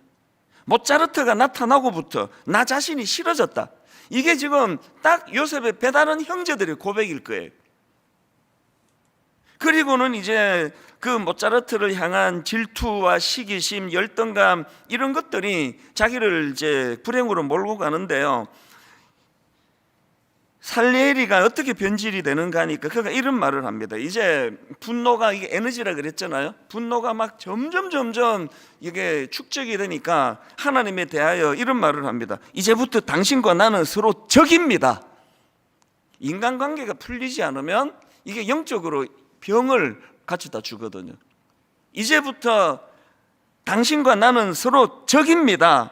그렇게 하고는 이제 모차르트를 향한 증오와 원한을 가지고 그를 이제 죽이려고 하는 그런 이제 희곡집, 이게 뭐 역사적으로 사실인지 아닌지는 모르지만 이제 희곡집에는 그렇게 나와 있습니다. 저는 오늘 이 본문에 나오는 그 요셉에 대하여 너무나 질투심에 화신이 돼가지고 그를 죽이려고 했던 그 배다른 형제들이나 또 모차르트에 대하여 열등감에 빠져가지고 이제 자기 인생을 파멸로 이끌던 살리에리를 보면서 성경 구절 하나가 딱 떠올랐습니다. 그게 히브리서 12장 1절입니다. 이러므로 우리에게 구름같이 둘러싼 허다한 증인들이 있으니 모든 무거운 것과 얽매이기 쉬운 죄를 벗어버리고 인내로서 우리 앞에 당한 경주를 하면, 여기 나오는 그 얽매이기 쉬운 죄, 이걸 영어 성경으로 뒤져보니까 entangle이라는 이 단어를 쓰더라고요. 이 단어는요, 얽어매다, 걸어서 꼼짝 못하게 하다, 이런 뜻을 가진 단어인데, 제가 이 영어 사전을 찾아보니까 예문을 이렇게 들더라고요. 그 새는 철망에 걸려 꼼짝을 못하고 있었다. 이게 entangle이에요. 그 어떤 단어인지 아시겠죠? 지금 이 본문에 나오는 얽매이기 쉬운 죄, 이걸 직역하면은 내 주변에 위치한 죄예요. 내 주변에 위치한 죄. 그래서 내 주변에 상존하고 있는데, 아까 그 entangle이라는 단어를 썼다 그랬는데 그 앞에 easily라는 단어가 있어요. 그러니까 쉽게 얽매이게 만드는 죄예요. 쉽게. 이걸 경계해야 된다는 거예요. 그래서 제가 이 연관된 구절을 성경을 쭉 묵상하다가 보니까 바로 골로새서 3장 7절 8절 이걸 설명하더라고요. 너희도 전에 그 가운데 살 때에는 그 가운데 생하였으나 이제는 너희가 이 모든 것을, 여기도 벗어버리라 나오잖아요. 너희가 이 모든 것을 벗어버리라. 곧 분함과 노여움과 악의와 비방과 너희 입에 부끄러운 말이라. 뭘 강조하는지 아시겠죠? 여러분, 우리 한번 새로운 동사무소 인생이 아니라, 동사무소 교회가 아니라 한번 꿈을 가지고 새로 한번 시작해 보자고요. 새로 한번 달려가 보자고요. 그러려면 첫 번째 관문이 얽매이기 쉬운 죄를 벗어버리는 거예요. 얽매이기 쉬운 죄가 뭐라고 성경이 말합니까? 분함, 노여움, 악의, 비방, 너희 입에 부끄러운 말이라. 살리에리가 모차르트에 대하여 그런 극도의 열등감에 빠지지만 않았더라도, 모차르트만큼 엄청난 한 시대에 날까 말까한 이런 인물은 아니라 하더라도 인생의 행복이 꼭 그런 사람만 행복하던가요? 그냥 옥하는 목사님을 제 신학교 들어갔더니 100년에 한 번 날까 말까한 분이라 그러더라고요. 내가 엄청 좌절했습니다. 벌써 나버렸네. 100년에 한 번 나버렸잖아요. 그럼 전 뭡니까? 제가 불행합니까 지금? 안 불행해요. 100년에 한 번 날까 말까한 그분만 행복한 게 아니에요. 그 신학교 가면서 포기했거든요. 그 한 명은 이제 내가 아니다. 내가 그때부터 옥하는 목사님을 못 자랐더라 생각하고 증오하고 저 목사님이 있어서 내 인생이 불행하다, 그렇게 저를 불행으로 몰고 가지 않았잖아요. 우리가 하나님 앞에서 그 100년에 한 명 날까 말까한 그분만 행복하다고 만드는 게 이게 얽매이기 쉬운 사단의 죄예요. 다락방에서도요, 순장들 중에서도요, 우리 목사들 중에서도 우리가 요셉이 꿈꾸는 자가 오는도다 조롱하는 그 조롱을 실제로 그것을 현실로 만들어버리는, 진짜 꿈꾸는 사람이 되기 위해서는 얽매이기 쉬운 죄를 벗어나야 됩니다. 우리 안에 있는 이런 굉장히 우리 주변에 작아 보이고 사소해 보이지만 자꾸 비교하고, 또 그 살리에르가 갖고 있는 이런 마음의 이 누적되는 울분을 올 한 해가 가기 전에 다 떨쳐내는 놀라운 은혜를 누리게 되시기를 바랍니다. 여기서부터 꿈이 시작이 되는 거예요. 그런가 하면 두 번째로요, 요셉과 같은 꿈꾸는 자의 삶을 살기 원한다면 이 요셉의 삶을 제가 굉장히 중요한 한 대목을 발견했거든요. 요셉의 삶을 통해서 배우는 건데요, 과거의 상처 흘려보내기예요. 과거의 상처 흘려보내기. 저는 이제 창세기 41장에서 이제 그가 총리 대신의 자리에 오르고 두 아들을 이제 낳고 이름을 정하는 이 대목이 굉장히 저에게 마음에 깊이 남아 있습니다. 요셉이 두 아들 이름을 이렇게 짓습니다. 창세기 41장 51절입니다. 요셉이 그의 장남의 이름을 므낫세라 하였으니 하나님이 내게 내 모든 고난과 내 아버지의 온 집 일을 잊어버리게 하셨다 하며, 차남의 이름을 에브라임이라 하였으니 하나님이 나를 내가 수고한 땅에서 번성하게 하셨다 함이었더라. 요셉이 아들 이름을, 큰아들을 므낫세라고 지었는데 므낫세는 잊다 이런 뜻이에요. 아들 이름을 잊다로 지었어요. 잊어버린다. 그 다음에 둘째 아들 이름이 에브라임인데 에브라임은 번성하다 이런 뜻을 갖고 있는 이름입니다. 저는요, 이 두 아들의 이름을 이렇게 짓는 요셉을 보면서 요셉이 그 엄청난 그 과거에 상처가 많았을 거 아닙니까? 형제들에게 살해 위협까지 당했죠, 실제적으로. 그리고 또 인신매매 당했죠. 그리고는 충성을 다했던 그 집에서 모함을 당해가지고 성추행범 혹은 성폭행 미수범으로 감옥에 들어갔죠. 감옥에 들어가 갖고는 또 관리들이 이제 약속을 안 지켜가지고 곧 빼내주겠다고 약속해 놓고는 그를 잊고 있었죠. 요셉의 삶은요, 그야말로 상처 구덩이를 뒹군 삶입니다. 오늘 여러분 중에 요셉이 암만 상처가 많아도 나보다는 적을걸? 그런 생각을 하신다면 여러분은 엄청난 착각에 빠져 있습니다. 오늘 어떤 사람도요, 어릴 때 요셉이 겪었던 그 인생의 끊임없는 상처 구덩이, 이거는 요셉만큼은 안 겪었다고 생각하는데, 그는 어떻게 그 모든 난관을 다 극복해냈나? 아까 므낫세, 에브라임 이 이름을 그렇게 짓고는요, 거기다가 요셉이 어떤 해석을 덧붙이는가 보십시오. 다시 한번 읽어드릴게요. 51절, 요셉이 그의 장남의 이름을 므낫세라 하였으니, 그리고 이렇게 해석합니다. 하나님이 내게 내 모든 고난과 내 아버지의 온 집 일을 어떻게 하셨다고요? 잊어버리게 해주셨다. 그가 이렇게 고백하고요. 그리고는 이제 차남의 이름을 에브라임이라 짓고는 이렇게 해석합니다. 하나님이 나를 내가 수고한 땅에서 번성하게 하셨다 함이었더라. 여러분, 우리가요 정말 얽매이기 쉬운 죄에서 좀 벗어나기를 원하지 않습니까? 그러면 대인관계에서는 그런 살리엘이처럼 또 배다른 형제들처럼 자꾸 비교당하고 비교의식 속에서, 이게 아버지도 자꾸 우리를 그렇게 몰고 가고 엄마도 그렇게 몰고 가고 학교는 대놓고 우리를 그렇게 몰고 간, 그게 이 시대 아닙니까? 끊임없이 비교당하고, 그래서 질투심을 느끼고, 그래서 자기의 고유한 것들을 찾아내기보다는 저 사람과 비교하는 나 자신, 이것들도 떨쳐내야 되지만 내 안에 있는 과거의 상처를, 과거를 흘려보내는 거예요. 떠나보내는 겁니다.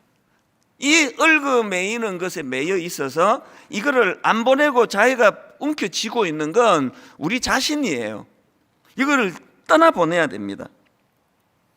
요수아 4장에 보면은 그 길갈이라는 그 지명이 나오는데요, 이제 이스라엘 백성들이 홍해를 건너 광야에 이제 생활을 다 마치고 요단강을 건너서 목적지 가나안에 도착하는데요, 제일 먼저 이제 가나안에 도착해서 진을 친 곳이 그게 길갈입니다. 길갈에서 그들이 뭘 했느냐 하니까, 이제 이렇게 무사히 요단강을 건널 수 있도록 인도해 주신 하나님 은혜를 생각하고 기념비를 세워요. 그리고 이제 광야에서 하지 못했던 할례를 베풀고 유월절을 거행하는데요, 그곳에다가 이제 12지파를 상징하는 12개의 돌을, 기념비를 세웠다는 게 뭘 의미하는가 하니까, 길갈 이 지명은요 이런 뜻입니다. 굴리다, 굴러 보내다, 없애다, 이런 뜻을 가진 단어예요. 그러니까 지금 그들이 길갈에 세운 돌의 의미, 뭐 여러 가지 의미가 있지만 그 중에 하나가 뭐냐, 과거의 모든 수치는 끝났다, 과거의 모든 수치는 지나갔다, 이거를 선언하는 차원으로도 이게 해석이 되더라는 것입니다. 그들이 길갈에다가 12돌을 세운 것은 정말 지금까지 지내온 거 하나님의 크신 은혜다, 하나님의 은혜로 우리가 여기까지 올 수 있게 됐다, 그리고 그 은혜에 대한 감사와 감격이 내포하고 있는 건 길갈이에요.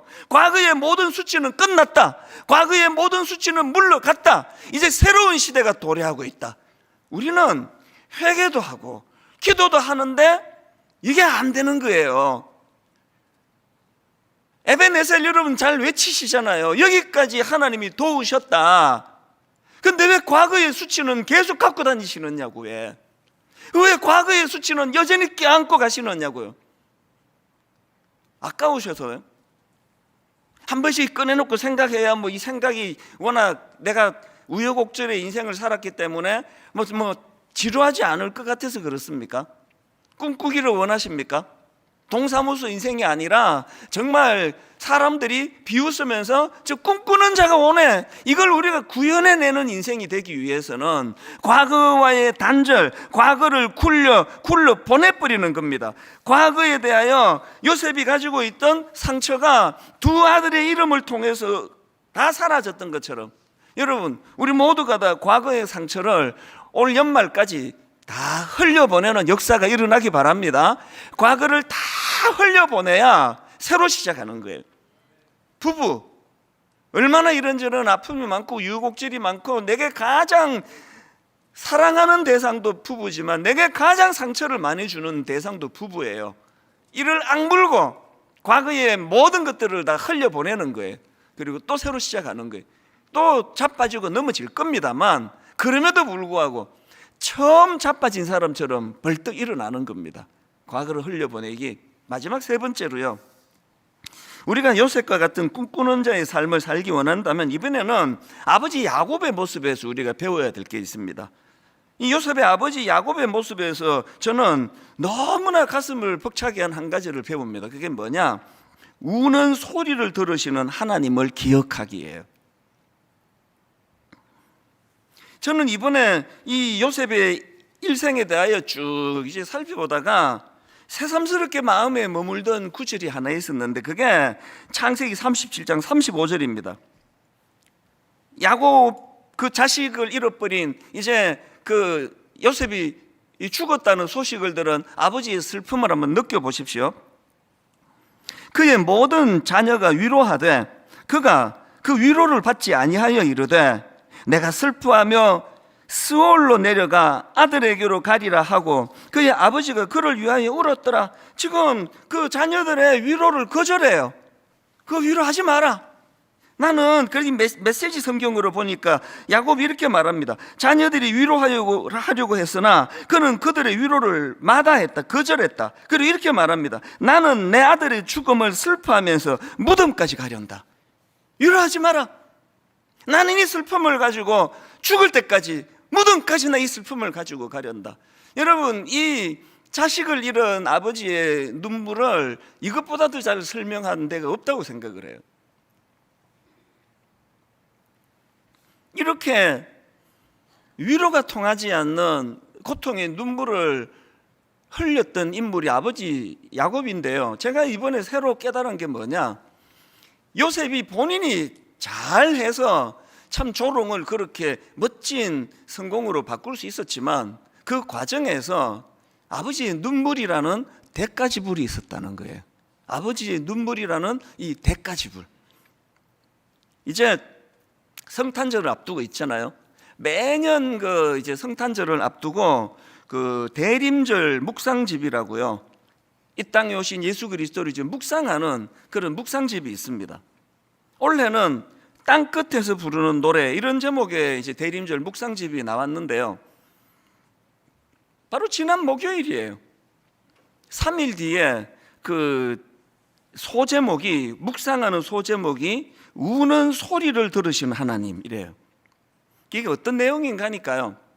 창세기 21장에 드디어 이제 아브라함의 아내 사라가 이제 아들을 낳잖아요. 이삭을 낳고 그리고는 이제 그 대리모 배달은 그 종을 통해서 하가를 통해서 낳은 이스마엘이 이 이삭을 이제 놀리는 것을 보고 쫓아내 버려요. 이 모자를. 그래서 이제 여종 하갈과 하갈이 낳은 아들 이스마엘이 집에서 쫓겨나가지고 정처 없이 빈 들을 헤매고 있는데요. 그 과정에서 이제 준비해간 식량도 떨어지고 너무나 절망적인 상황에 놓이니까 이 어머니가 못 견뎌서 통곡을 합니다. 엄마가 막 소리내서 우니까 이제 그 어린 아들도 이제 그거 보고 같이 우는 거죠. 배경이 그런 장면입니다. 그리고는 이제 그 묵상집에 창세기 21장 16절을 세 번역으로 올렸더라고요. 아이가 죽어가는 꼴을 차마 볼 수가 없구나 하면서 화살 한바탕 거리만큼 떨어져서 주저앉았다. 그 여인은 아이 쪽을 바라보고 앉아서 소리를 내어 울었다. 어떤 상황인지 아시겠죠? 이제 자기가 광야에서 빈들에서 고통당하는 건 안중에도 없어요. 모든 이 시대, 이 시대뿐만 아니라 모든 우리 어머니들의 관심은 자식이잖아요. 그래서 저기 떨어져 있는 그 어린 아들을 보면서 그렇게 통곡을 하고 있는데요. 그 상황에서 바로 그 다음 17절입니다. 하나님이 그 아이가 우는 소리를 들으셨다. 하늘에서 하나님의 천사가 하갈을 부르며 말하였다. 하갈아, 어찌된 일이냐? 무수하지 말아라. 아이가 저기에 누워서 우는 저 소리를 하나님이 들으셨다. 그 묵상집 내용을 제가 조금만 읽어드릴게요. 하나님은 기도만 들으시는 것이 아닙니다. 우는 소리를 들으시고 흘리는 눈물을 헤아리십니다. 고난 가운데 드리는 기도는 말보다도 눈물일 때가 있습니다. 성탄을 맞으며 우리가 다시 노래할 수 있는 것은 하나님께서 우리의 아픔과 눈물에 음을 맞추어 주시기 때문입니다. 제가 지난주 내내 이 부분을 묵상하면서 울컥울컥하고 또 갑자기 또 눈물이 나고 갑자기 슬퍼지고 그런 시간을 오늘 새벽까지 보내고 있습니다. 왜냐하니까요, 두 가지 이유 때문이에요. 유난히 요 근래에 아픈 소식이 많이 전해드렸습니다. 자녀 문제로 오래 고심하고 기도하는 부모님이 있는데요, 최근에 이 끊어지지 않는 이 아들의 어떤 문제, 제가 공개할 수는 없지만 이 아들의 문제로 그렇게 또 일이 터진 거예요. 그래서 그 아버지가 뭐 굉장히 훌륭한 분이에요. 그렇게 저를 찾아오셔가지고 정말 눈물을 하염없이 흘리면서 그 부부가 이 아들의 문제를 가지고 흘리던 그 눈물이 잊혀지지 않고요. 그런가 하면은 또 우리 성도님 중에 자녀를 너무 잘 키우셨어요. 굉장히 여러 가지 잘 갖춘 귀한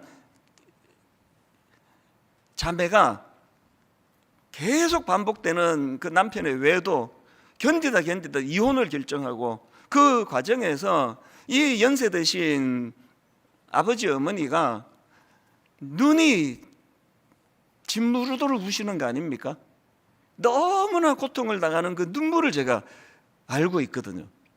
그런가 하면 또 어떤 청년이 지난주에 이런 기도 부탁을 제게 했습니다. 월요일 날 아버지가 갑자기 간암 진단을 받으셨는데, 약국을 하는 아버지 갑자기 간암 진단이 굉장히 위중한데 약사를 구할 수 없어서, 그래서 목사님 안 그래도 기도 부탁 많이 할 텐데 저라도 안 해야지 그랬더니 그 엄마가 목사님이 기도에 능력이 있어, 무조건 목사님한테 부탁해.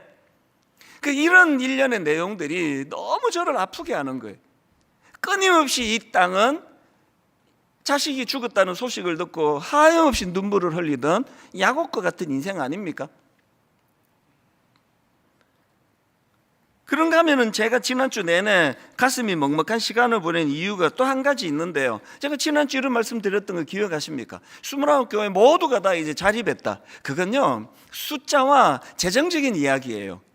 여전히 지금 그 29교회가 얼마나 많은 이제 그 대가 지불을 치르고 눈물을 흘리며 교회를 세워가는 과정에서 원하지 않는 상처를 받기도 하고 또 원하지 않는 일들을 만나기도 하고 난감한 일을 당하고 목사님과 성도님들이 지금 이 아픔을 겪고 있는 소식을 계속 제가 지금 듣고 있는 상황이거든요.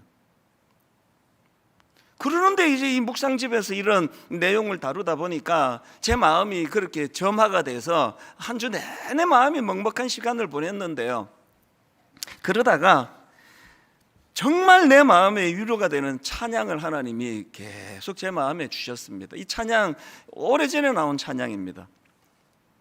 주 예수 오셔서 내 슬픔 아셨네, 나의 앞길도 내 주 아셨네, 나 주를 버리고 떠나갔었네, 주님 약속대로 날 붙드셨네, 주 말씀 안에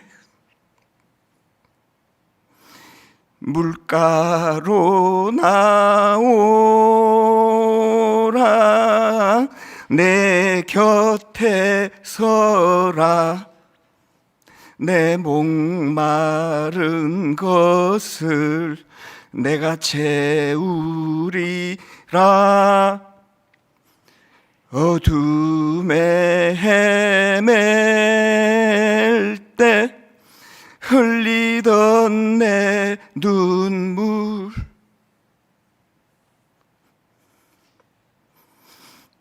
그 눈물을 위해 내가 죽었노라.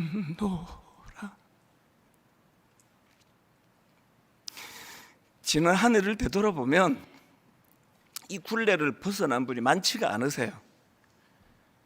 이 맨 마지막에 나오는 이 한마디, 어둠에 헤맬 때 흘리던 내 눈물, 그 눈물을 위해 내가 죽었노라. 여러분, 아버지 야곱에 나 위로하지 마라. 죽을 때까지 이 아픔을 가지고 나 이 슬픔을 가지고 나 가기를 원한다. 이 아버지의 눈물의 대가지불이 그 아들 요셉을 기어이 꿈꾸는 아들로 만들 수 있었다고 한다면 29교회 많은 진통이 당연히 따르죠.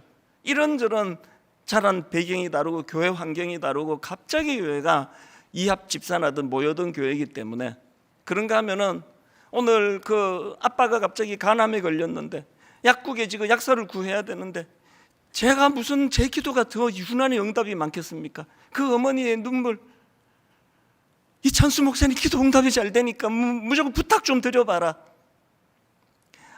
이혼을 앞두고 가슴 아파하는 그 딸을 보는 아버지의 눈물.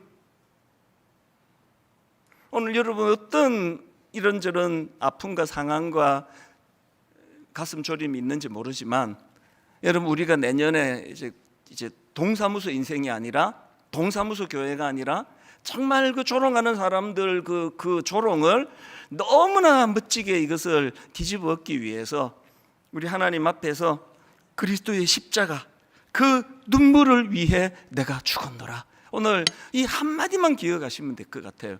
그 눈물을 위해 내가 죽었노라. 아버지 야곱의 그 눈이 짓무르도록 흘리는 그 아픔의 눈물 위로하지 마라. 그 아버지의 눈물이 대가지불이 된다면 오늘 그리스도의 십자가가 우리로 하여금 그 은혜의 길로 인도해 주시리라 믿습니다.